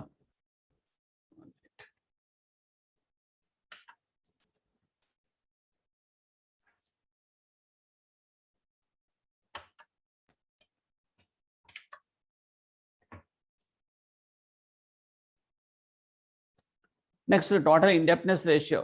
Total indebtedness ratio ante that is a total outside liabilities divided by tangible net worth ratio. So here total indebtedness ratio, total outside liabilities అంటే the term loan plus bank CCOD అంటే ఎంత అవుతుందండి? 600 plus 400 divided by that is 1000 divided by 200 plus 100 that is coming as 300. So it is 3:33, 3.33:1. Okay, so this is a simple example of solvency ratios, how to resolve this one. ఇందులో చిన్న mistake ఒకటి ఉందనుకోండి, that you can skip it. Actually ఏంటంటే preliminary expenses అన్న చూడండి, preliminary expenses and pre operative expenses అనేది intangible assets. Okay, there is some mistake is there. Okay, let us say that you ignore this preliminary expenditure and you can treat it as another expenditure కూడా అనుకోండి కాసేపు, ఎందుకంటే otherwise there is some lot of confusion in this. Okay, next we are going to that third ratio. What is the third one? See, this is solvency ratios. So first of all liquidity ratios మనకి current assets, current liabilities ఆ రెండింటికి మధ్యలో సంబంధించింది ratios కనుక్కున్నాం. Current ratio, quick ratio అనేది liquidity ratios. leverage ratios అనేటప్పటికి debt equity ratio, DE ratio and total indebtedness ratios. These two are coming under the leverage ratios. అది కూడా మనం with examples solve it. Next we are coming to that solvency ratio. ఏంటండి solvency ratio అంటే ఏంటి? What is meant by solvency? Solvency అంటే లెక్కలు ఉన్నాయనుకోండి, okay, ఆ ప్రాబ్లమ్ సాల్వ్ చేయరా అంటాం. అంటే సాల్వ్ చేయడం అంటే ఏంటి? You have to derive something steps, finally you have to get a answer, solution, to find the solution of this a problem. మ్యాథమెటికల్లో మనం ఉపయోగిస్తాం. అలాగే బ్యాంకులో సాల్వెన్సీ అంటే ఏంటంటే మనం ఇచ్చిన లోన్కి తిరిగి వాడు కట్టడమే, అదే సాల్వెన్సీ అంటే. అంటే whether he can able to pay our loan with installment as well as interest timely agreed terms and conditions ప్రకారం చేయగలిగే పరిస్థితిలో ఉన్నాడా లేదా, అది మనం చెక్ చేయడమే. ఎలా చేస్తామంటే రేషియోస్ ద్వారా. What is the ratio of this solvency? So let us see that. అసలు యాక్చువల్గా సాల్వెన్సీ అంటే this is the indicated strength and soundness of the promoters, owners. వాళ్ళ యొక్క కెపాసిటీని కూడా తెలుస్తుంది, దాంట్లో పే చేయగల కెపాసిటీ ఉందా లేదా అనేది దీన్ని బట్టి ఆధారపడి ఉంటుంది. And repaying capability of that long term borrowings కూడా ఇందులో బయటపడుతుంది ఈ సాల్వెన్సీ రేషియో ద్వారా. Okay, what is the formula for this? debt service coverage ratio. This is only one ratio coming under that solvency ratios. అది DSCR అంటాం. Okay, ఇది ఏంటి formula అంటే ప్రాఫిట్ ఆఫ్టర్ ట్యాక్స్ PAT అంటాం plus interest on term loan plus depreciation, that is the numerator. డినామినేటర్లో ఏమవుతుంది, total debt అంటే annual interest on term loans plus annual repayment. అంటే interest portion plus term loan instalment portion total in a year. Okay, అది వాడికి వచ్చిన total ప్రాఫిట్లో ఎంత cover అవుతుంది, అది ఇంపార్టెంట్. సపోజ్ మీకు వాడు కట్టాల్సిన టోటల్ ఇంట్రెస్ట్ ప్లస్ ఇన్స్టాల్మెంట్ సంవత్సరానికి 100 రూపాయలు అనుకుందాం. సపోజ్ లెట్ us say 100 అనుకోండి. వాడికి మొత్తం ఈ పైన ఉండే net profit, that profit after tax plus interest on term loans plus depreciation కలిపి 70 రూపీస్ వస్తుంది అనుకోండి. Okay, what is the use of it? 70 rupees వాడికి మిగిలితే ఫైనల్గా 100 రూపాయలు వాడికి లైబిలిటీ అని కట్టాల్సిందే వాడికి ఉంది, ఇన్స్టాల్మెంట్ ప్లస్ ఇంట్రెస్ట్. ఓకే, దానివల్ల ఉపయోగం ఉంది. పోనీ అది పక్కన పెడదాం. 100 అనుకోండి. అది 100 అంటే ఏంటి, వాడికి వచ్చిందంతా కూడా వాడికి ఇన్స్టాల్మెంట్ రూపంలోనూ ఇంట్రెస్ట్ రూపంలో సరిపోతుంది. అంటే ఏమవుతుంది, వాడికి దాటాలి అంటే కింద డినామినేటర్ వాల్యూని పైన న్యూమరేటర్ వాల్యూ దాటాలి. అంటే కనుక దాని అర్థం అంటే వాడు కట్టాల్సిన interest plus installment per annum 100 rupees ఉంటే కనుక కనీసం వాడికి 150 రూపీస్ కనుక వాడికి profit after tax plus interest on term loan plus depreciation కనుక రాగలిగితే, తెచ్చుకోగలిగితే ఓకే, గుడ్, సౌండ్ ఎనఫ్. అదే మనకు చెప్తుంది. ఇది ఎలా చెప్తుంది, ఎలా చేస్తాము అంటే కనుక మనకు వాడు ప్రొజెక్షన్స్ ఇచ్చేస్తాడండి. ఎందుకంటే ఒక 5 yearsకి ఇదిగోండి నాకు ఎంత వస్తుంది ఇన్కమ్ అని చెప్పేసి వాడు చెప్పేస్తాడు. వాడు చెప్పినంత మాత్రం మనం చూసుకోం, వదిలాం. ఎందుకంటే వాడు చెప్పింది కరెక్ట్గా ఉందా లేదా అనేది ఎప్పటికప్పుడు మనం యాక్చువల్ ఫిగర్స్ DSCR అనేది మనం ఎరైవ్ అవుతూ ఉంటాం. దాని ఐడియల్ రేషియో ఎలా ఉంటుందంటే 1.5:1 ఆర్ 2:1 అలా ఉంటుంది. ఓకే, సో జనరల్గా 2:1 అంటే మరి మంచిది. 1.5:1 అంటే ఇది డిపెండింగ్ అపాన్ దట్ మన టైప్ ఆఫ్ అడ్వాన్స్. అన్నిటికీ ఒకే రకమైన ప్రాఫిట్ రాదండి. సపోజ్ కాలేజీ అడ్వాన్స్ ఇచ్చారనుకోండి, హాస్పిటల్స్కి ఇచ్చారనుకోండి టర్మ్ లోన్స్, దట్ రీపేమెంట్ అనేది ఒక రకంగా ఉంటుంది. కొత్తగా ఇచ్చిన కాలేజీకి ఒక రకంగా ఉంటుంది, ఎగ్జిస్టింగ్ కాలేజీలకు ఒక రకంగా ఉంటుంది. ఎందుకంటే ఎగ్జిస్టింగ్ కాలేజీకి ఆల్రెడీ వాళ్ళకి ఎస్టాబ్లిష్ అయిపోయి ఉంటుంది. వాళ్ళ టోటల్ ఎక్స్పెండిచర్ ఇన్కమ్ తర్వాత ఎంత అనేది మనకి ఎసెటన్ అయిపోతుంది. సో అటువంటిప్పుడు పెద్ద ప్రాబ్లం లేదు. కొత్తగా ఇచ్చాడనుకోండి, కొత్తగా అంటే ఇండక్ట్ చేసుకుంటూ ఉంటాడు. వాడు మార్కెట్లోకి వెళ్ళాలి. ఎదుర్కొన్నప్పుడు న్యాచురల్గా ఏమవుతుందంటే వాడు అనుకున్న ప్రకారం వచ్చేది. పాపులర్ అయిన తర్వాత 1 by year on year next వాడు పాపులర్ అవుతాడు, వాడికి ఇన్కమ్ కూడా పెరుగుతుంది. సపోజ్ కాలేజ్ ఉందనుకోండి, ఫస్ట్ 100 సీట్లతోటి వాడు కాలేజ్ స్టార్ట్ చేస్తాడు. తర్వాత బాగుంది, ఇక్కడ ఎడ్యుకేషన్ బాగుంది అనుకున్నప్పుడు నెక్స్ట్ ఇయర్ 150 స్ట్రెంగ్త్ వస్తారు. ఆ తర్వాత 200 స్ట్రెంగ్త్ వస్తారు. ఇలా హాస్పిటల్ అయినా సరే అంతే. సో ఏముంటుంది, ఇనీషియల్గా ఏముంటుంది, రేషియో అనేది కొంత లోయర్ లెవెల్లో ఉంటుంది రేషియో. ఆ తర్వాత పికప్ అవుతుంది. అందుకని మనం ఏం చేస్తామంటే బెంచ్ మార్క్ రేషియో ఒకటి పెట్టుకుని, ఓకే అంటే యావరేజ్ ఆఫ్ దిస్ 5 years అనేది ఏదో 1.5 లెస్ దాన్ ఉండకూడదని చెప్పి అనుకుని ఏ ఒక్క సంవత్సరం అయినా 1.25 కన్నా తగ్గకుండా ఉన్నా పర్వాలేదు అన్న టైప్లో కూడా మనం పెట్టుకుంటాం. So depending upon that appraisal of that particular advance. Okay, so this is the జనరల్గా అనుకుంటే మాత్రం debt service coverage ratio 2:1 is good or 1.5:1 అనేది కూడా నార్మల్గా పాలసీ గైడ్లైన్స్ ప్రకారం తీసుకుంటాం అంటాం. So this is the thing. Next చిన్న ఎగ్జాంపుల్ కూడా చూద్దాం. The amount of term loan installment చదవండి. 30,000 per month. Monthly average interest on term loan is 15,000. If the amount of the depreciation is 1 lakh per annum and profit after tax is 8 lakhs, what would be that DSCR? A particular case ke DSCR anta. Some options they have given 1, 1.5 to 2.5. The answer is C. Let us say how it came. See explanation. Since DSCR అనేది ఏం చెప్పుకున్నాం, మన formula చెప్పారు కదండి, interest plus PAT and profit after tax plus depreciation. This is standard formula divided by interest plus installment of term loan. Of course that is for annum దాని అర్థం. So ఇప్పుడు దాన్ని బట్టి చూడండి. సో ఇంట్రెస్ట్ అనేది మనం చూసుకుంటే ఏమవుతుంది, 15,000 అనేది interest, that is monthly interest they are saying into 12 months plus PAT profit after tax that is 8 lakhs already given in the problem plus depreciation per annum also they have given is 1 lakh. So పైన మనకి numerator portion వచ్చేస్తుంది, divide by denominator portion ఏముంది చూడండి, interest that is 15,000 interest into 12 months కి 30,000 instalment, monthly instalment into 12. So టోటల్గా it is coming as 1,80,000 plus 8 lakhs plus 1 lakh divided by 1,80,000 plus 3 lakhs 60,000 and it is totally final answer is 2. That means 2:1. మనం అనుకున్నది చెప్పండి డిఎస్సిఆర్ 2:1 అంటే బాగుంటుంది, మంచిది అనుకున్నాం కదా. ఎస్ అంటే అతను he can able to repay our loan from his income. So that is all about that solvency ratio, that is DSCR. Now what is the next ratio versus C? See, in this ratio, this is called as a turnover or a activity ratios. Turnover or activity ratios. ఏంటండి turnover ratios చూద్దాం.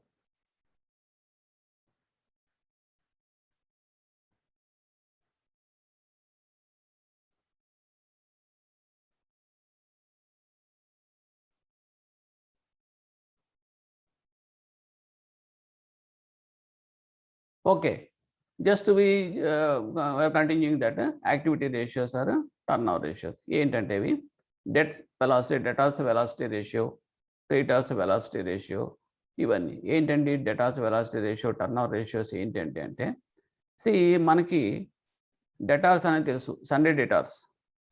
మనకి short term, that means short term block అంటే current assets, current లయబిలిటీస్లో మనకి sundry creditors, Sunday debtors అనేది ఉంటారు. Sunday debtors అనేది ఎక్కడ వస్తారు అంటే, సపోజ్ మన దగ్గర స్టాక్ ఉంది, స్టాక్ అనేది మన ప్రోడక్ట్స్ అని కూడా అమ్ముతాం. అమ్మినప్పుడు క్యాష్ సేల్స్ అయితే ఒక్కోసారి గొడవ లేదు. అలా కాకుండా క్యాష్ క్రెడిట్ సేల్స్ కింద వెళ్తుంది. అంటే మన ప్రోడక్ట్ తీసుకుంటాడు వాడు, డబ్బులు ఏం చేస్తాడంటే ఇస్తాను సార్ 2 months తర్వాత 3 months తర్వాత అని చెప్పి బుక్స్లో రాసుకుంటాను, లేకపోతే బిల్ ఇవ్వటం అనేది జరుగుతుంది. సో ఇప్పుడు వాళ్ళని ఏమంటున్నాం మనం, డెటార్స్ అని అంటున్నాం. అంటే సండే డెటార్స్ అంటే ఎవరంటే మనకి ఇవ్వాల్సిన వాళ్ళు, మనకి బాకీదారులు, మన సరుకు పట్టుకెళ్ళిపోతున్నారు, మనకి నెమ్మదిగా ఇస్తానంటున్నారు. ఓకే, ఇప్పుడు ఇలా ఇస్తా ఉన్న వాళ్ళు ఏం చేస్తారంటే జనరల్గా కొంత కలెక్షన్ పీరియడ్ అనేది మనం తీసుకుంటారు వాళ్ళు. అంటే 2 months 3 months మనకి బిల్స్ రాసిస్తారు. దాన్ని మనం ఏం చేస్తారు, డెటార్స్ కలెక్షన్ పీరియడ్ అంటాం. దాన్ని మనం ఇంకో రకంగా కూడా చెప్పాలంటే డెటార్స్ కలెక్షన్ పీరియడ్ రేషియో అని కూడా అంటాం. బికాజ్ వాళ్ళ దగ్గర నుంచి మనకు వస్తుంది కాబట్టి. లేకపోతే వెలాసిటీ అనేది ఎందుకు అంటామంటే, వెలాసిటీ అనేది nothing but it is sowing in the numerical. అంటే నెంబర్ ఆఫ్ డేస్ ఎంత తీసుకుంటున్నాడు క్రెడిట్, 2 months తీసుకుంటున్నాడా, 3 months తీసుకుంటున్నాడా అనేది. సో ఇదంతా కూడా మీకు ఎక్కడ వస్తుంది అంటే కనుక, డెటార్స్ అనేది ఎప్పుడు వస్తుంది మనకి, ఏదైనా మనం సేల్స్ చేసినప్పుడు వస్తుంది. ఏంటి సేల్స్, క్రెడిట్ సేల్స్. సో మీకు ఫార్ములా కూడా ఆ రకంగానే మీరు మెమరైజ్ చేసుకోవాలి. అంటే యావరేజ్ రిసీవబుల్స్ అంటే మనకు రావాల్సిన రిసీవబుల్స్ అంటే bills receivables nothing but sundry debtors. So దాని average receivables divide by credit sales. మనకి it is connected to the సేల్సే కదా. సో క్రెడిట్ సేల్స్ వస్తుంది కింద ఇంటూ 365. సంవత్సరానికి మనకి 365 days. అంటే ఇప్పుడు మనకి నెంబర్ ఆఫ్ డేస్ అనేది వస్తుంది. అంటే 90 days, 30 days, 70 days, 80 days అనేది వస్తుంది. అలా కాకుండా 365 బదులు మీరు 12 అని పెట్టారనుకోండి, అంటే నెంబర్ ఆఫ్ మంత్స్ అని పెట్టారనుకోండి, మనకు వచ్చేది ఏమవుతుంది, ఇన్ టర్మ్స్ ఆఫ్ మంత్స్ అని వస్తుంది. 3 months, 4 months, 5 months, 6 months అని. అంటే మనం ఇక్కడ ఉపయోగించే పీరియడ్ని బట్టి ఓకే మనం will get that credit period అనేది మనకు డిసైడ్ అవుతుంది, డేస్ మంత్స్ అనేది. So this is the meaning of this debtors velocity ratio. Okay, ఇప్పుడు ఇది మీకు ఈ ఫార్ములా అర్థమైన తర్వాత నేను కొంచెం అడ్వాన్స్కి వెళ్తాను. అంటే ఎవరైనా సరే లాస్ట్ ఇయర్ మన దగ్గర డెటార్స్ వెలాసిటీ 3 వచ్చింది అనుకోండి. 3 వచ్చింది అంటే ఏంటంటే 3 months వచ్చింది. 3 months వచ్చిందంటే ఏంటి, మనకి వాడు తీసుకునే టైము 3 నెలలు తీసుకుంటున్నాడు. అంటే సరుకు పట్టుకుపోతున్నాడు, 3 నెలల తర్వాత కానీ అది మనకి డబ్బుల రూపంలో మనకి రావట్లేదు. రియలైజేషన్ ఆఫ్ దట్ బిల్స్ కానీ ఏదైనా సరే అమౌంట్ రూపంలో మనకి 3 months టైం పడుతుంది. ఓకే, ఈ సంవత్సరం వచ్చాడు. ఈ సంవత్సరం అంటే 2 years బ్యాక్ మనం ఏం చేస్తామంటే ఈ రేషియోస్ అనేది కూడా రేషియోస్ని బట్టి అనలైజ్ చేసినప్పుడు 1 సంవత్సరం 3 months తీసుకుని నెక్స్ట్ ఇయర్ కనుక వాడు 4 months తీసుకున్నాడు అనుకోండి. అంటే డెటార్స్ వెలాసిటీ ఏమైంది, ఇప్పుడు పెరిగింది. అంతకుముందు 3 months, ఇప్పుడు 4 months అయింది. ఓకే, సో అంటే డ్యూరేషన్ పెరిగింది అంటే దాని అర్థం ఏంటి అని మనం అనలైజ్ చేస్తే వాడు కమాండింగ్ పొజిషన్లో ఉన్నట్టు లెక్క. ఎందుకంటే మనకి ఇవ్వాల్సిన డబ్బులు అంతకుముందు 3 నెలలే ఇచ్చేవాడు, ఇప్పుడు 4 నెలలు తీసుకుంటున్నాడు. అంటే ఏంటి, మనం ఏమీ చేయలేని పరిస్థితిలో ఉన్నాం. అంటే firm is in weak position. పోన్లే ఇంకేం చేస్తాం, మన సరికి వెళ్ళటమే గొప్ప, డబ్బులు ఎప్పుడు ఇస్తే అప్పుడులే అనే పొజిషన్లో మనం ఉన్నట్టు లెక్క. అంటే మన ప్రోడక్ట్కి అంత డిమాండ్ కానీ మార్కెటబిలిటీ కానీ లేదు, తగ్గినట్టు లెక్క. బికాజ్ ఆఫ్ కాంపిటీటర్స్ కావచ్చు, మరొకటి కావచ్చు, ఏదైనా కావచ్చు. అలా కాకుండా ఇంకో కాన్సెప్ట్లోకి వెళ్ళామనుకోండి, అంటే ఏంటంటే 3 months తీసుకునేది నెక్స్ట్ ఇయర్కి వచ్చేటప్పటికి 1 month కల్లా పే చేస్తున్నాడు అనుకోండి. అంటే ఏంటి, మనం కమాండింగ్ పొజిషన్లో ఉన్నట్టు లెక్క. అంటే ఎక్కువ టైం తీసుకోవట్లేదు వాడు, మనం ఇవ్వట్లేదు కూడా వాడికి. ఎందుకంటే మనం ఇచ్చేదాన్ని బట్టి వాడు మనం బిల్స్ ఇస్తాడు. ఇది నువ్వు కాకపోతే ఇంకోటి ఉన్నాడు రెడీగా అన్నట్టు పని. కమాండింగ్ పొజిషన్లో మనం ఉన్నాం అనుకోండి, ఆటోమేటిక్గా సార్ తీసేసుకోండి సార్, మీకు ఎందుకు 1 month ఇదివరకు 3 నెలలు తీసుకున్నప్పుడు నెలలో ఇచ్చేస్తాను సార్ మీకు డబ్బులు అని చెప్పేసి వాడు బతిమాలుతాడు. అంటే ఏంటి, we're in the commanding position of our product, we can able to dictate that debtors. So అది that is the concept.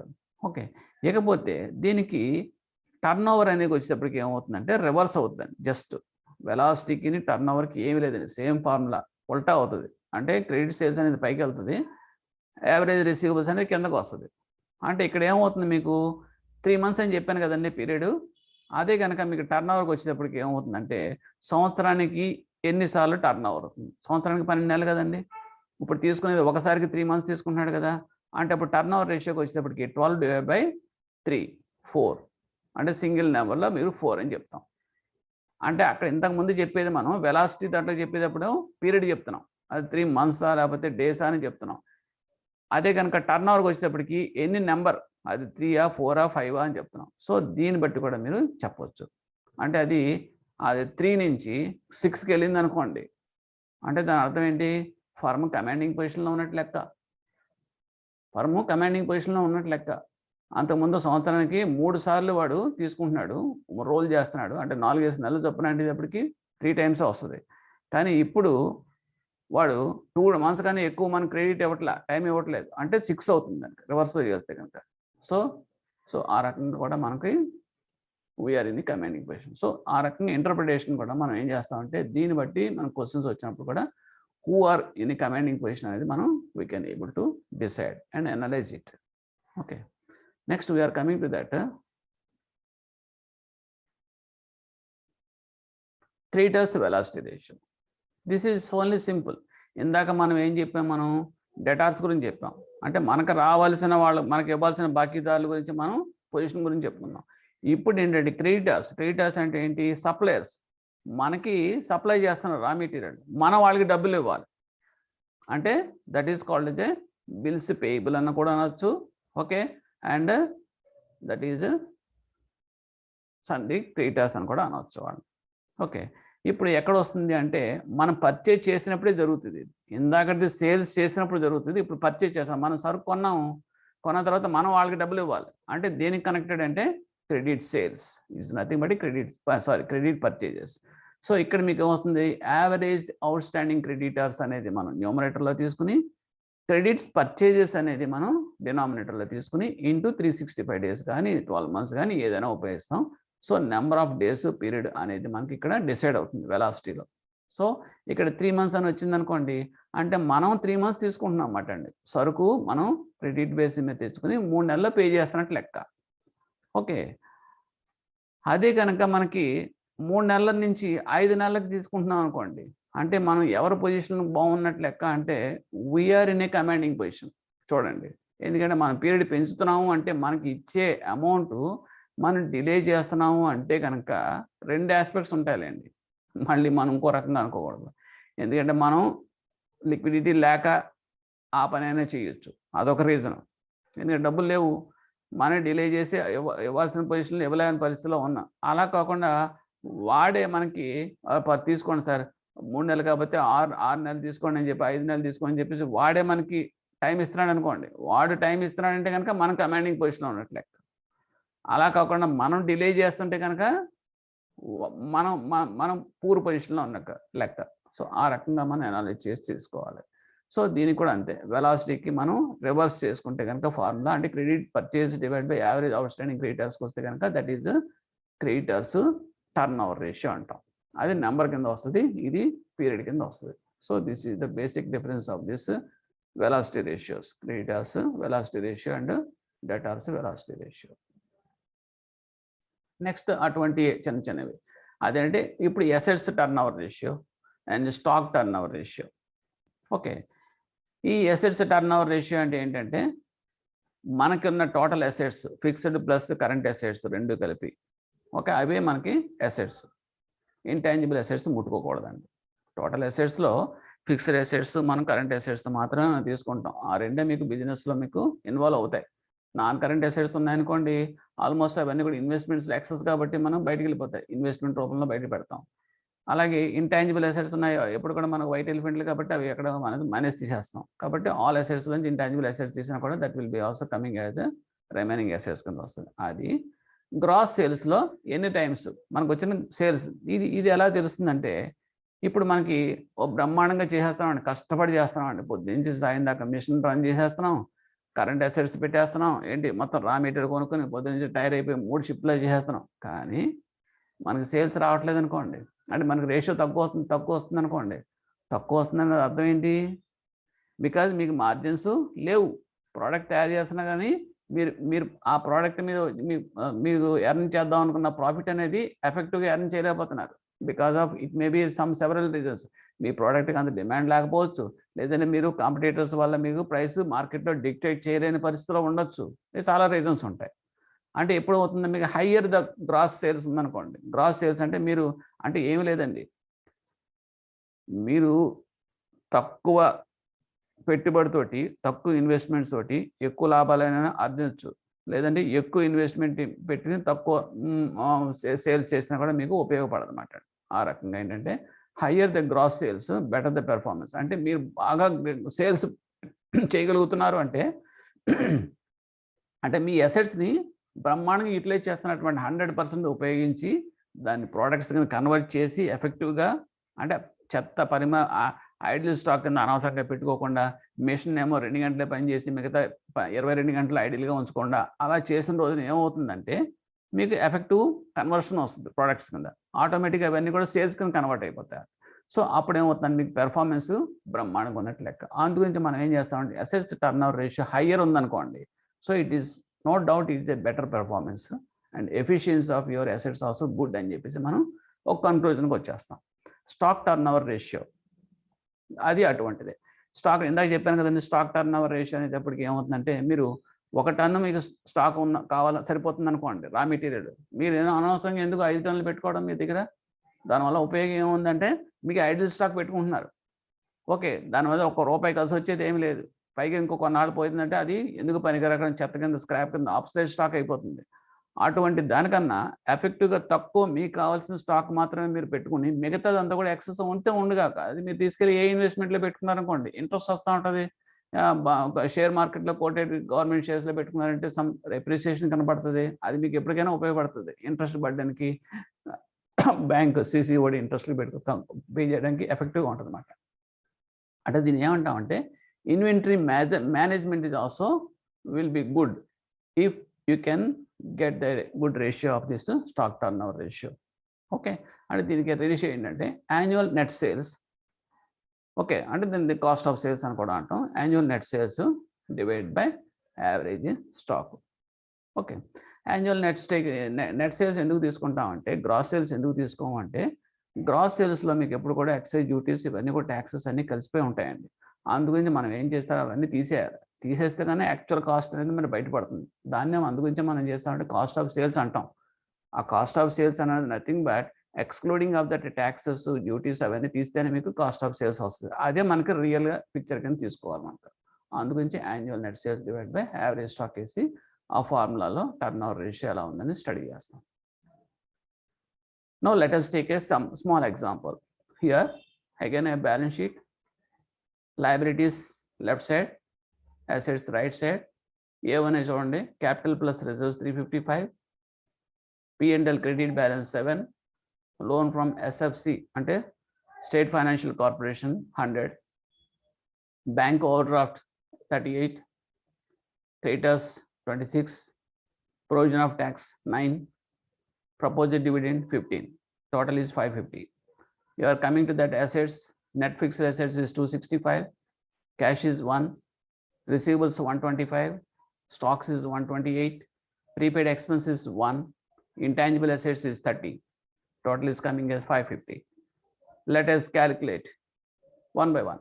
What is the debtors velocity ratio. If the sales is 15 lakhs, see ఇందులో మనకి ఇచ్చిన ఎన్ని కూడా థౌజండ్స్లో అనుకోండి. Let us say in the balance sheet figures is in thousands. So ఆ రకంగా మీరు తీసుకోవాలి అజంప్షన్. ఇప్పుడు మీరు క్యాలిక్యులేట్ చేస్తే కనుక డెటాస్ వెలాసిటీ రేషియో ఎంత, క్రెడిటార్స్ వెలాసిటీ రేషియో ఎంత, and stock turnover ratio ఎంత, ఈ మూడు చూద్దాం. సి డెటాస్ వెలాసిటీ రేషియో అంటే మనకి డెఫినేషన్ మనం అనుకున్నాం, average debtors divide by net sales. Okay, it is credit sales. What I mean to say, it is a credit sales, sales connected. అది debtors అనేది సేల్స్ కనెక్టెడ్. సో ఇప్పుడు ఏమవుతుంది, మీకు already ఇచ్చాడు into 12, because in terms of months they want to find out. So what are the items here you see, average debtors. Average debtors ఏమున్నాయి చూడండి. Debtors అంటే మనకి రావాల్సినవి. ఓకే, రావాల్సినవి దట్ ఈజ్ 125 చూడండి. That is debtors and receivables. Assets side ఉంటుంది అది 125 divide by 15 lakhs. 15 lakhs అంటే 1500. Okay, దీని ప్రకారం మనం థౌజండ్స్లో మార్చుకున్నాం కాబట్టి 1500. ఎందుకంటే that is sales they have already given 15 lakhs అని into 12. So it is 1 month. So debtors velocity ratio is 1 month. అదే కనుక మీరు దాన్ని టర్న్ ఓవర్ రేషియో కింద చెప్పాలనుకోండి 12. ఎందుకంటే సంవత్సరానికి మీకు ఎన్ని నెలలు ఉంటాయండి, 12 divided by 1. So it is coming as a 12. So ఆ రకంగా మీకు ఏంటంటే టర్న్ ఓవర్ రేషియో అడిగితే కనుక answer will be 12. Debtors velocity ratio velocity కనుక అడిగితే కనుక 1 month. Okay, that is the basic understanding of that formula. Next one is creditors velocity ratio. Same thing. Creditors వచ్చేటప్పటికి మీకు పర్చేజెస్ అనేది వస్తుందండి. సో పర్చేజెస్ ఎంత ఇచ్చాడు, 10.5 lakhs అని ఇచ్చాడు. So let us see average creditors divide by purchases. Okay, so average creditors ఎక్కడ ఉందో చూడండి బ్యాలెన్స్ షీట్లో. Average creditors see here, that is 26. This is called as అండి క్రెడిటార్స్. 26 ఇచ్చాడు లయబిలిటీస్లో. So 26 divide by purchases already 10.5 lakhs అని ఇచ్చాడు. In terms of thousands if you convert it is coming as 1050. So ఫార్ములాలో సబ్స్టిట్యూట్ చేయండి into 12. It's coming as 0.3 months అంటే 10 days. Okay, so in this way you have to calculate. Suppose if it is required in the case of turn over basis అనుకోండి, అప్పుడు that is 12 months divide by 0.3. 12 months divided by 0.3. So you will get a sum into 40 like that. Okay, so that is about that calculation of this creditors velocity ratio and debtors velocity ratio. Now third one is, if net sales is 15 lakhs, what would this stock turnover ratio in times? This also let us find out. The formula is net sales divided by average inventory or stock. ఇందాక మనం అనుకున్నదే. So net sales already they have given as 1500 because 15 lakhs ఇచ్చాడు కదండి, divide by average inventory is 128. So average inventory అంటే nothing but stock అంతే. ఇక్కడ చూడండి stock అంటే అదే కదా. సో యావరేజ్ ఇప్పుడు యావరేజ్ అని ఎందుకు అంటాడంటే ఓపెనింగ్ స్టాకు క్లోజింగ్ స్టాకు అలాగే ఇచ్చిన రోజున అప్పుడు మనం కట్టుకోవాల్సి వస్తుంది. అది లేకుండా మీకు డైరెక్ట్గా స్టాక్ అనేది మీకు ఇస్తున్నప్పుడు అవుట్ స్టాండింగ్ స్టాక్ అని ఇస్తున్నప్పుడు ఇంకా మీకు ఎందుకు డైరెక్ట్ ఆన్సర్ ఇస్తున్నట్టు లెక్క. అందుకంటే 128 అనేది తీసుకుంటాం. కాబట్టి దట్ ఈస్ ద డిఫరెన్స్. ఎప్పుడైనా సరే ఆ వేరియేషన్ చూసుకోండి. యావరేజ్ అనేది ఫార్ములా ఉంటుంది, కానీ బ్యాలెన్స్ షీట్లో డైరెక్ట్గా మనం ఫిగర్ ఇచ్చారంటే ఆ ఫిగర్ మనం తీసుకుంటాం. We need not go for that. అందుగురించి ఇక్కడ మీకు చెప్పింది కూడా average inventories or stock. Okay, so there is no question of opening or closing stock అనేది లేదు కాబట్టి డైరెక్ట్గా స్టాక్ 128 తీసుకున్నాం. 1500 divide by 128 is coming as 12 times approximately. So now we are coming to that next formula is operating ratios. Operating ratio వచ్చేటప్పటికి ఈ general operating ratios అని చాలా తక్కువ మనకి. అది ఏంటంటే రా material consumed versus total cost, and power and fuel versus total cost, salaries and wages versus total cost, interest and lease rentals versus total cost, and depreciation versus total cost. అంటే total కాస్ట్లో ఈ particular raw material కన్జ్యూమ్కి ఎంత cost అవుతుంది, power and ఫ్యూయల్కి ఎంత cost అవుతుంది, salaries and wages ఎంత cost అవుతుంది అనేది మనం కాస్ట్ ఫ్యాక్టర్స్ అనేది మనం తీసుకుంటాం. తీసుకున్నప్పుడు ఎందుకు ఇలా తీసుకుంటున్నాం అంటే మనకు తెలిసిపోతుంది. ఇప్పుడు సపోజ్ ఆపరేషన్ కాస్ట్ మన బ్యాంక్లోనే ఉందండి, ఓకే, మనకి గ్రాస్ ప్రాఫిట్ వస్తుంది. వచ్చిన తర్వాత మన ఆపరేషనల్ థింగ్స్ అన్నీ కూడా మనం ఆపరేషనల్ ప్రాఫిట్ ఎలా ఇవ్వాలనుకున్నప్పుడు మనం శాలరీస్, ఎక్స్పెండిచర్ ఇవన్నీ తీసేస్తాం. అది 100 రూపాయలు వచ్చిందనుకోండి, బ్రహ్మాండంగా చెప్పుకున్నాం గ్రాస్ ప్రాఫిట్ ఎంత వచ్చిందనుకో. తర్వాత ఆపరేటింగ్ ప్రాఫిట్ అనేది మనకు వచ్చేటప్పటికి 10 రూపాయలు వచ్చిందనుకోండి, 90 రూపాయలు మన వైట్ ఎలిఫెంట్ లాగా మన శాలరీస్, ఎక్స్పెండిచర్కి, తర్వాత లీజులకి, తర్వాత మనకి స్టాఫ్గా సరిపోతున్నట్టు లెక్క దాని అర్థం. అంటే అప్పుడు ఏం చేస్తామంటే ఎఫిషియన్సీ పెంచుకోవడం కోసం మనం ఏం చేస్తామంటే కొన్ని మార్పులు చేర్పులు చేస్తాం. అంటే మనకి అవసరమైతే సాక్రిఫైస్ అనేది చేసుకోవాల్సి వస్తుంది. అంటే దాన్ని ఇంకో రకంగా కూడా చేసుకుంటాం. ఆ ఆపరేషనల్ కాస్ట్‌లో ఓన్లీ శాలరీసే తగ్గించాలని ఏం లేదు. మీకు అనవసరంగా ఏసీలు మెయింటైన్ చేసి, తర్వాత ఎక్కువ మీకు బిల్స్ వస్తున్నాయనుకోండి, కరెంట్ బిల్స్ వస్తున్నాయనుకోండి, ఓకే, కొన్ని బ్యాంక్స్ కూడా మీరు చూస్తూ ఉంటారు. 10 to 5 మాత్రమే పనిచేద్దాం. అనవసరంగా లేట్ సిట్టింగ్ కూర్చొని ఏసీలకి వాటికి ఎందుకు తగలేయటం వేస్ట్. ఇప్పుడు చెప్పాలంటే కరోనా టైంలో ఐటీ కంపెనీస్ అన్నీ కూడా బ్రహ్మాండమైన ప్రాఫిట్స్ బుక్ చేసినాయి. ఎందుకు చేసినాయి అంటే ఆపరేషనల్ కాస్ట్ ఏమి లేదు వాళ్ళకి. వర్క్ ఫ్రమ్ హోమ్ ఎవరిళ్ళలో వాళ్ళు చేసుకుంటున్నారు. ఆఫీసులో మెయింటెనెన్స్ లేదు, ఏసీలు లేవు, ఎవరికి కూడా క్లీనింగ్ కానీ రెంటల్ కానీ ఏమీ లేవు, nothing. So it is a good. ఆ రకంగా ఏంటంటే this is all parameters, ratios for study of our effective efficiency operations of that firms కింద వస్తుంది అన్నమాట. Okay, but this is only things we have to discuss. Next we are coming to that last one, that is called as a profitability ratios. See, when we are coming to the profitability ratios, it is all related to the profits. And ఏంటి formula చూద్దాం. Gross profit ratio, what are the things for that? Gross profit ratio, net profit ratio. Gross profit ratio అంటే మీ యొక్క సేల్స్లో, okay, total సేల్స్లో ఎంత profit మీకు earn చేయగలుగుతున్నాం. So it is a gross profit in terms of percentage into 100 అంటే percentage. ఏంటి చేస్తుంది ఇది అంటే indicates efficiency at gross level. Net ప్రాఫిట్కి వచ్చేటప్పటికి మీకు ట్యాక్సెస్ అవన్నీ తీసేస్తే వచ్చేది నెట్ ప్రాఫిట్ అని చెప్పాను కదండి. The study is only to that a gross level. అంటే ఇక్కడ ఏంటంటే margin of safety, higher the ratio, greater the efficiency. Natural. ఎందుకంటే రేషియో ఎక్కువ ఉంది అని అంటే మీకు 100 రూపాయలు మీకు సేల్స్ చేశారనుకోండి, ఓకే, 100 రూపాయలు సేల్స్ చేసినప్పుడు మీకు 20 రూపాయలు ప్రాఫిట్ మిగిలింది అనుకోండి. 100 రూపాయలు సేల్స్ చేసినప్పుడు 20 రూపాయలు ప్రాఫిట్ మిగిలింది అనుకోండి. So what is your gross profit అంటే 20%. ఓకే, అలా కాకుండా మీరు 1000 మీరు సేల్స్ చేశారు, ఓకే, 1000 సేల్స్ చేస్తే మీకు 150 రూపాయలు వచ్చింది అనుకోండి. That is gross profit. So what is the efficiency అంటే 15%. అంటే మీకు తక్కువ అమ్ముకున్నా మీకు ఎక్కువ లాభం చూపించుకోగలిగారు అక్కడ, గ్రాస్ ప్రాఫిట్ అనేది. ఇక్కడ వాల్యూమ్ పెద్ద సేల్స్, బ్రహ్మాండమైన సేల్స్ చేశారు, net sales, volume of business బాగా చేశారు, కానీ మీకు మార్జిన్ వచ్చేటప్పటికి లేదు. అంటే ఇక్కడ ఏంటంటే margin of safety and higher the ratio, efficiency అని ఇవన్నీ కూడా మీకు బయటపడతాయి. నెట్ ప్రాఫిట్ రేషియోకి వచ్చేటప్పటికి ఏంటంటే ట్యాక్సెస్ ఉంటాయి కదండి, మరి ట్యాక్సెస్ తర్వాత ఇవన్నీ తీసేస్తాం కాబట్టి మనకి నెట్గా ఎంత మిగులుతుంది అనేది మనకి ఇక్కడ డిసైడ్ అవుతుంది. సో ఇక్కడ ఏమవుతుందంటే నెట్ సేల్స్ అలాగే ఉంటుంది, మీకు పైన మీకు న్యూమరేటర్లో you will get that net profit and arrive that ratio. Next other ratios అంటే profitability ratios, main ratios, gross ratio, gross profit ratio, net profit ratio. Okay, అలా కాకుండా when you are coming to that, other than this is also profitability ratios, but other profitability ratios అంటే ఏముంటాయి చూద్దాం. Return on assets, return on capital employed, ఇంకా అలా చూద్దాం. Return on assets అంటే ఏంటంటే మనం tangible assets, total tangible assets మనలో మనకి out of this total tangibles utilisation ఎంత మనకి ప్రాఫిట్ వస్తుంది. ట్యాంజిబుల్ అసెట్స్ అంటే మీకు చెప్పాను కదండి, మీకు టోటల్ అసెట్స్ ఎంత ఉన్నాయో అందులో ఇంటాంజిబుల్ అసెట్స్ మనం తీసేస్తే కనుక వచ్చేది టోటల్ ట్యాంజిబుల్ అసెట్స్ అంటాం.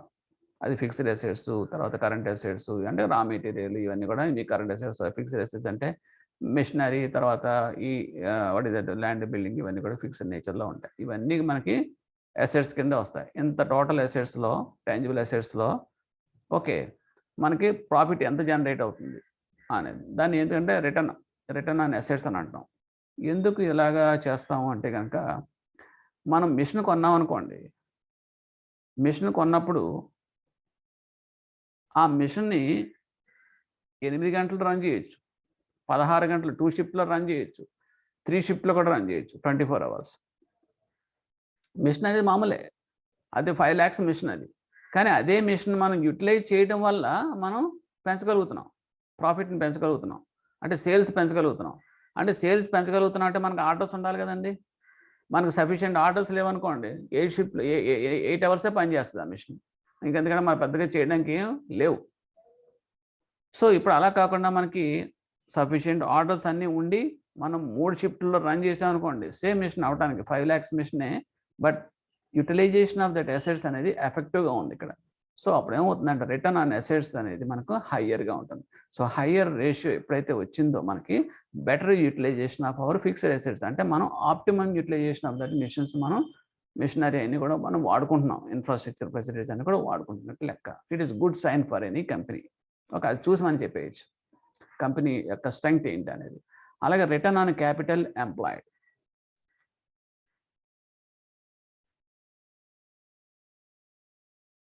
ఇది ఏంటంటే earnings before interest and taxes divide by capital employed. దీనికి దానికి తేడా ఏంటంటే ఇక్కడ మనం క్యాపిటల్ పెడుతున్నాం, అక్కడ మనం అసెట్స్ యూజ్ చేసేస్తాం. ఇక్కడ మన క్యాపిటల్ అంటే మన యొక్క స్టేక్ ఎంత ఉంది, ఓకే, అంటే మనం ఎంత పెట్టుబడి పెడితే నాకు earnings before interest and taxes వస్తుంది. అంటే నేను ఎందుకు ఉపయోగిస్తామంటే ఇది చాలా చాలా ఇంపార్టెంట్ అండి. సపోజ్ నా దగ్గర ఒక 20 లక్షలు ఉంది, నేనేం చేద్దాం అనుకుని ఏదైనా ఒక కంపెనీ పెడదాం అనుకుంటా ఉంటాను. ఎందుకు కంపెనీ పెట్టాలి, ఎప్పుడు పెట్టాల్సి వస్తుంది కంపెనీ? నేను ఈ 20 లక్షలు కనుక మీరు బ్యాంకులో పడేస్తున్నారనుకోండి, 8% ఎంత ఇంట్రెస్ట్ వస్తుంది అనుకోండి, అసలు ఏమి కష్టపడక్కలేకుండా హాయిగా రిలాక్స్డ్గా మనం ఇంట్రెస్ట్ రూపంలోనే మనం ఎర్న్ చేయొచ్చు ఈ యొక్క క్యాపిటల్ మీద. అలా కాకుండా మీరు ఏదైనా చేద్దాం అనుకున్నప్పుడు డెఫినెట్గా ఈ వచ్చే ఇన్కమ్ని మరి దాటి చేయగలిగితే మనకు ఉపయోగం. ఎంత కష్టపడి ఎంప్లాయ్మెంట్ చేసి కంపెనీ పెట్టి దానికేమో రా మెటీరియల్ కొని ప్రోడక్ట్ తయారు చేసి మార్కెటింగ్ చేసి దానికి సేల్స్ చేసి అన్నీ అయిన తర్వాత మీకు బ్యాంకులో వేసుకున్న ఇంట్రెస్ట్ కన్నా తక్కువ వచ్చింది అనుకోండి, what is the use of it? అంటే they should be some return అనేది మనకి మనకి క్యాపిటల్ ఎంప్లాయ్ చేసిన మనకి డిప్లాయ్ చేసిన క్యాపిటల్ మీద మనకి కనపడాలి ఎఫెక్టివ్గా. So that is called as a return on capital employed అంటాం. Okay, so that is ratio of EBIT, earnings before interest and taxes. Interest అంటే మనం ఈ పెట్టుబడి పెట్టి మనం మినిమం నామినల్ ఇంట్రెస్ట్ ఎంత మనకి నీచంగా వస్తుందో చూడండి ఇంట్రెస్ట్, అది ఓకే. అంటే ఆ ఇంట్రెస్ట్ కూడా మనకు రావాలి, ఆ ట్యాక్సెస్ మనకు పోయే ట్యాక్సెస్ మనం పే చేయాల్సిన ట్యాక్సెస్ కూడా మనకి ఆ ప్రాఫిట్లో కనపడాలి. ఇవన్నీ కలుస్తూ మనకి కొంత గ్రాస్ మనకి చేతికి కొంత కనపడితే కనుక అప్పుడు మనం పెట్టుబడి మనకి ఎఫెక్టివ్గా ఉన్నట్టు లెక్క. So higher ratio indicates better productivity for share holders money. అంతేకాదు మనం పెట్టుబడి పెట్టిన షేర్ హోల్డర్స్ మనకి అది బెటర్ ప్రొడక్టివిటీ అది కనపడుతుంది. Next return on investment. Return on investment formula ఏంటంటే ప్రాఫిట్ ఆఫ్టర్ ట్యాక్స్, ఇవన్నీ దగ్గరగా ఉండేవండి. Profit after tax divide by equity share capital into 100. Equity share capital అంటే దట్ ఈస్ షేర్ హోల్డింగ్ అంటే షేర్ హోల్డర్స్ స్టేక్ హోల్డింగ్.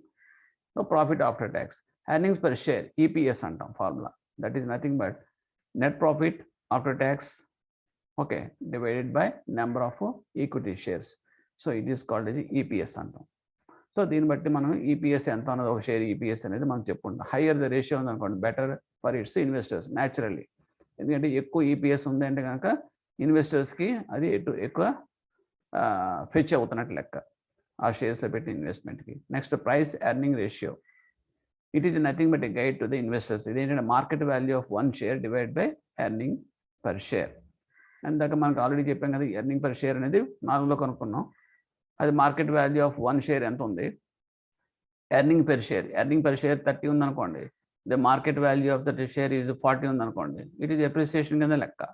ఒక్కొక్కసారి ఏం చేస్తారంటే earning per share కన్నా మార్కెట్ వాల్యూ తక్కువ ఉంటుంది. So it is a problem for us. That మీ investors point of వ్యూలో this is the thing. Okay, ఈ ఫార్ములాస్ అనేది మనకి important. Some data they will be give in the examination, and only thing is we have to remember this formula and substitute and get the result accordingly. And next is interest coverage ratio. Interest coverage ratio, రా materials holding period and finished goods holding period. Interest coverage ratio అంటే మనం ఏదైనా సరే మనం loan తీసుకున్నప్పుడు, borrow చేసినప్పుడు ఆ interest కూడా మనకి కవర్ అవ్వాలి. ఓకే, కవర్ అయితేనే మనకి వైబుల్ అవుతుంది. అంటే indicates overall interest serving capacity of the firm. అప్పుడు ఏంటంటే మనం ఆ firm particular firm capacity of the firm ఎలా ఉందంటే ఇంట్రెస్ట్ కూడా సర్వీస్ చేయగలుగుతుంది. అంటే ఇంట్రెస్ట్ని సర్వీస్ చేయాలి, ఇన్స్టాల్మెంట్ కూడా మనం సర్వీస్ చేయాలి. దానికి ఫార్ములా ఏంటంటే that means earnings before interest and depreciation and taxes. ఏదైనా సరే ఇవన్నీ తీసేసిన తర్వాత అండి, ఎందుకంటే ట్యాక్సెస్ రూపంలో కొంత పోతుంది, డిప్రిసియేషన్ రూపంలో మనం కొంత ఫోర్గా అవ్వాల్సి వస్తుంది, తర్వాత ఇంట్రెస్ట్ మనం పే చేయాల్సి వస్తుంది. కాబట్టి ఇవన్నీ కూడా ఎక్స్క్లూడ్ చేసిన తర్వాత మనకు ఫైనల్గా వచ్చే ఎర్నింగ్స్ మనకి ఈబీ అంటాం, earnings before. Okay, and divided by interest on borrowings. Interest అనేది ఎప్పుడు మనం టర్మ్ లోన్ తీసుకున్నాం అనుకోండి, దాని మీద వచ్చిన interest, and short term loan దాని మీద మనం పే చేయాల్సిన ఇంట్రెస్ట్. ఈ రెండింటి అంటే ఈ ఇంట్రెస్ట్ పోర్షన్ అనేది మనకి ఆ వచ్చిన earnings before interest income and depreciation and taxes ఎంతవరకు కవర్ చేస్తుంది. అది ఎప్పుడు కూడా మోర్ దెన్ 1 ఉందనుకోండి, it is a good sign. అంటే మనకు ప్రాఫిట్ అనేది ఎర్నింగ్ ఈబిఐడిటి అనేది ఎక్కువ ఉండాలి న్యూమరేటరు, ఇది డినామినేటర్ అనేది తక్కువ ఉండాలి. It is good sign. Otherwise ఏమవుతుందంటే వాడు కనీసం ఇంట్రెస్ట్ కూడా కవరేజ్ చేయలేని పరిస్థితులకు వస్తుందన్నమాట అండి. Okay, indicates overall interest servicing capacity of the firm కింద లెక్క. Next, raw material holding period. Raw material holding period అనేది ఏం చేస్తామంటే అది మనకి సపోజ్ మన కరెంట్ అసెట్స్లో మనం స్టాక్ మెయింటైన్ చేస్తాం కదండి. ఆ స్టాక్ మెయింటైన్ చేసేది ఎప్పుడు కూడా మనకి ఎంతవరకు అవసరమో అంతవరకు పెట్టుకోవాలి. బియాండ్ దట్ మనం పెట్టుకున్నాం అనుకోండి, అది ఆబ్సొల్యూట్ స్టాక్ అవుతుంది, ఐడిల్ స్టాక్ అవుతుంది. దానివల్ల మనకి డెడ్ క్యాపిటల్ అవుతుంది. మనం పెట్టుకొని ఏదో పెట్టుబడి పెట్టాం కాబట్టి అదంతా కూడా మనకి వేస్ట్ కింద లెక్క. దాని మీద ఇంట్రెస్ట్ ₹1 కూడా రాదు, పైగా అది పాడైపోతుంది సరుకు. అందుగురించి మనము ఎంత మినిమం రిజర్వ్లో పెట్టుకుంటే మనకు సరిపోతుంది అనే దాన్ని మనం అసెస్ చేస్తాం. రా మెటీరియల్ హోల్డింగ్ పీరియడ్లో రేషియోలోకి వస్తుంది అన్నమాట. సో దానికి ఏం చేస్తామంటే ratio closing stock of the raw material divided by average per day raw material consumed. దాన్ని వేస్తే కనుక మనకు వచ్చేది రా మెటీరియల్ హోల్డింగ్ పీరియడ్ వస్తుంది. It may be of 3 months or 5 months, 4 months. ఎందుకంటే మనకి దాన్ని బట్టే మనం అంత ఆ హోల్డింగ్ పీరియడ్ ఎంత అయితే మనకి రా మెటీరియల్ మనకు అవసరం అవుతుందో అది మాత్రమే మనం ఫైనాన్స్ చేస్తాం. ఎందుకంటే వాడి చేతిలో ఆ మెటీరియల్ అనేది ఎప్పుడు రిజర్వ్లో ఉండాలి. అతనికి ఆ ఫర్మ్కి రిక్వైర్మెంట్ తప్పదు ఇంకా, ఎందుకంటే స్పేర్లో. ఎందుకంటే అంత అయిపోయిన తర్వాత లాస్ట్ రా మెటీరియల్ కూడా అంతా అయిపోయిన తర్వాత అప్పుడు బజార్కి బయలుదేరకూడదు కదా. నేను చెప్పాం, కంటిన్యూటీ అనేది ఎప్పుడూ ఉండాలి. Machine continuity, product continuity run అవుతూ ఉండాలి. అప్పుడే మీకు ప్రాఫిట్, సేల్స్ అన్నీ కూడా ఎఫెక్టివ్గా ఉంటాయి. సో ఇటువంటి సిచ్యువేషన్లో ఏంటంటే రిజర్వ్లో ఉండాల్సింది కొంత ఎప్పుడు పెట్టుకోవాల్సి వస్తుంది. రా మెటీరియల్ హోల్డింగ్ పీరియడ్ అంటాం. అది డిసైడ్ చేసినప్పుడు ఎంత పీరియడ్ వరకు వాడికి ఈ హోల్డింగ్ పీరియడ్ ఉంటుంది, ఆ పీరియడ్ అంత అసెస్ చేసి దానికి సంబంధించి ఈక్వలెంట్ అమౌంట్ అనేది బ్లాక్ అయిపోతుంది. కాబట్టి అది మనం వర్కింగ్ క్యాపిటల్ కింద అతనికి ఫైనాన్స్ చేయాల్సిన పరిస్థితి వస్తుంది. అఫ్కోర్స్ దిస్ లాటర్ వీడియోస్లో మీకు వర్కింగ్ క్యాపిటల్ అంటే ఏంటి, అది ఏ రకంగా అప్లై చేస్తాము, ఎంత ఇవ్వాల్సి వస్తుంది అతనికి అనేది ఆపరేటింగ్ సైకిల్స్ ఇవన్నీ డిస్కషన్లో మీకు వస్తాయి దీని గురించి. So now it is not the time to discuss more about this particular point. Next ఏంటంటే ఫినిష్డ్ గూడ్స్ హోల్డింగ్ పీరియడ్. ఇది కూడా అంతే అండి. రా మెటీరియల్ హోల్డింగ్ పీరియడ్ ఎంత, అలాగే ఫినిష్డ్ గూడ్స్ కూడా కొంత హోల్డింగ్ పీరియడ్ ఉంటుంది. వాడి దగ్గర స్టాక్ ఉంటుంది, ఫినిష్డ్ గూడ్స్ తయారైపోయి ఉంటాయి.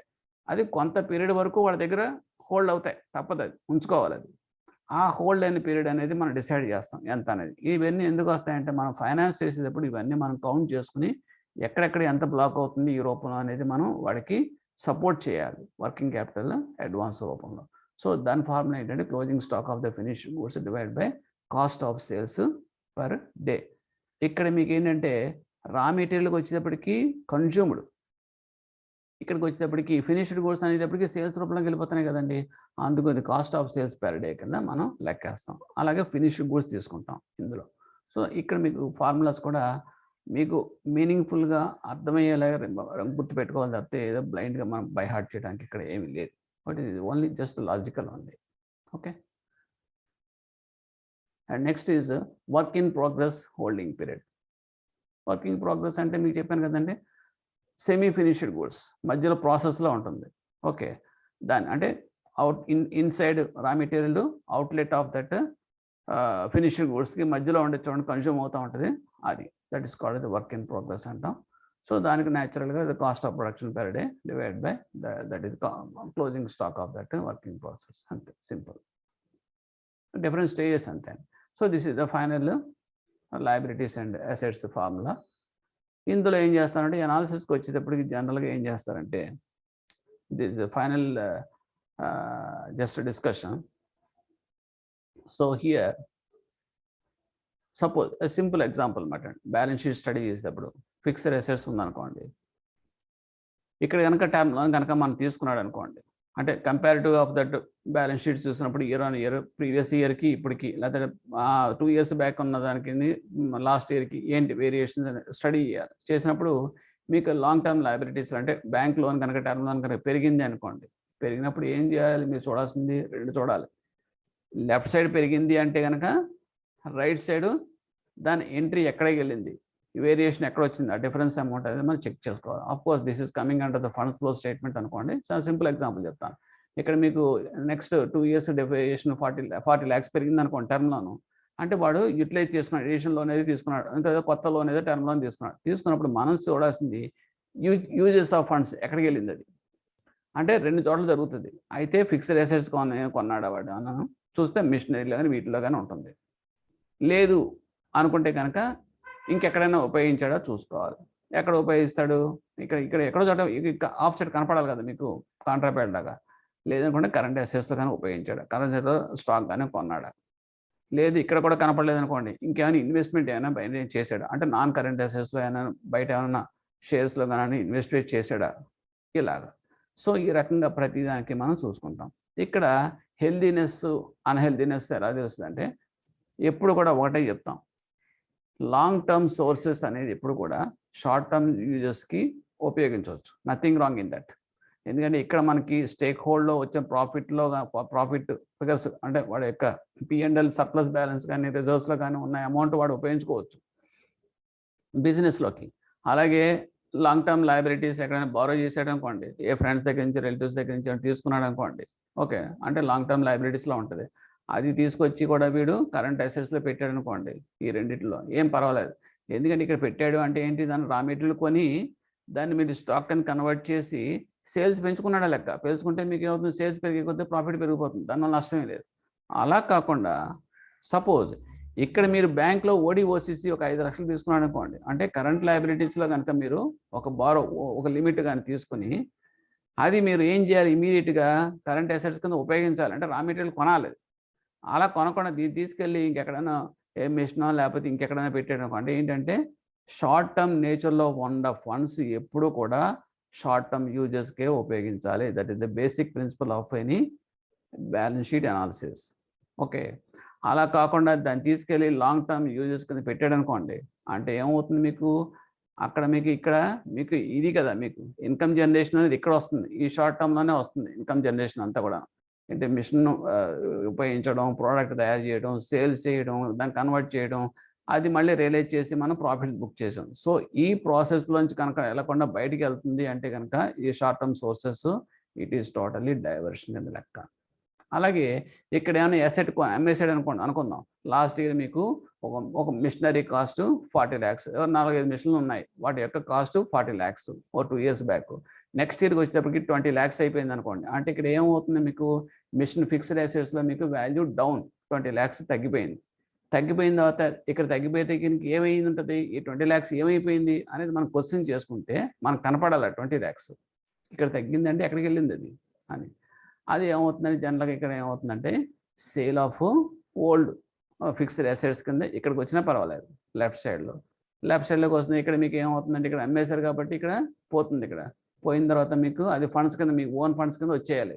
అంటే మీకు that is coming under that capital రిజర్వ్లో కూడా రావాలి. క్యాపిటల్ రిజర్వ్ అనేటప్పటికీ సేల్ ఆఫ్ ఫిక్స్డ్ అసెట్స్ ఇవన్నీ కూడా క్యాపిటల్ రిజర్వ్స్, షేర్ ప్రీమియం ఇవన్నీ వస్తాయని చెప్పాను. ఇందులో వచ్చినప్పుడు మీకు ఫండ్స్లోకి మీకు బిజినెస్లోకి ఉపయోగించే ఫండ్స్ కింద మనం తీసుకోవచ్చు. Thank you friends, thank you very much. For watching.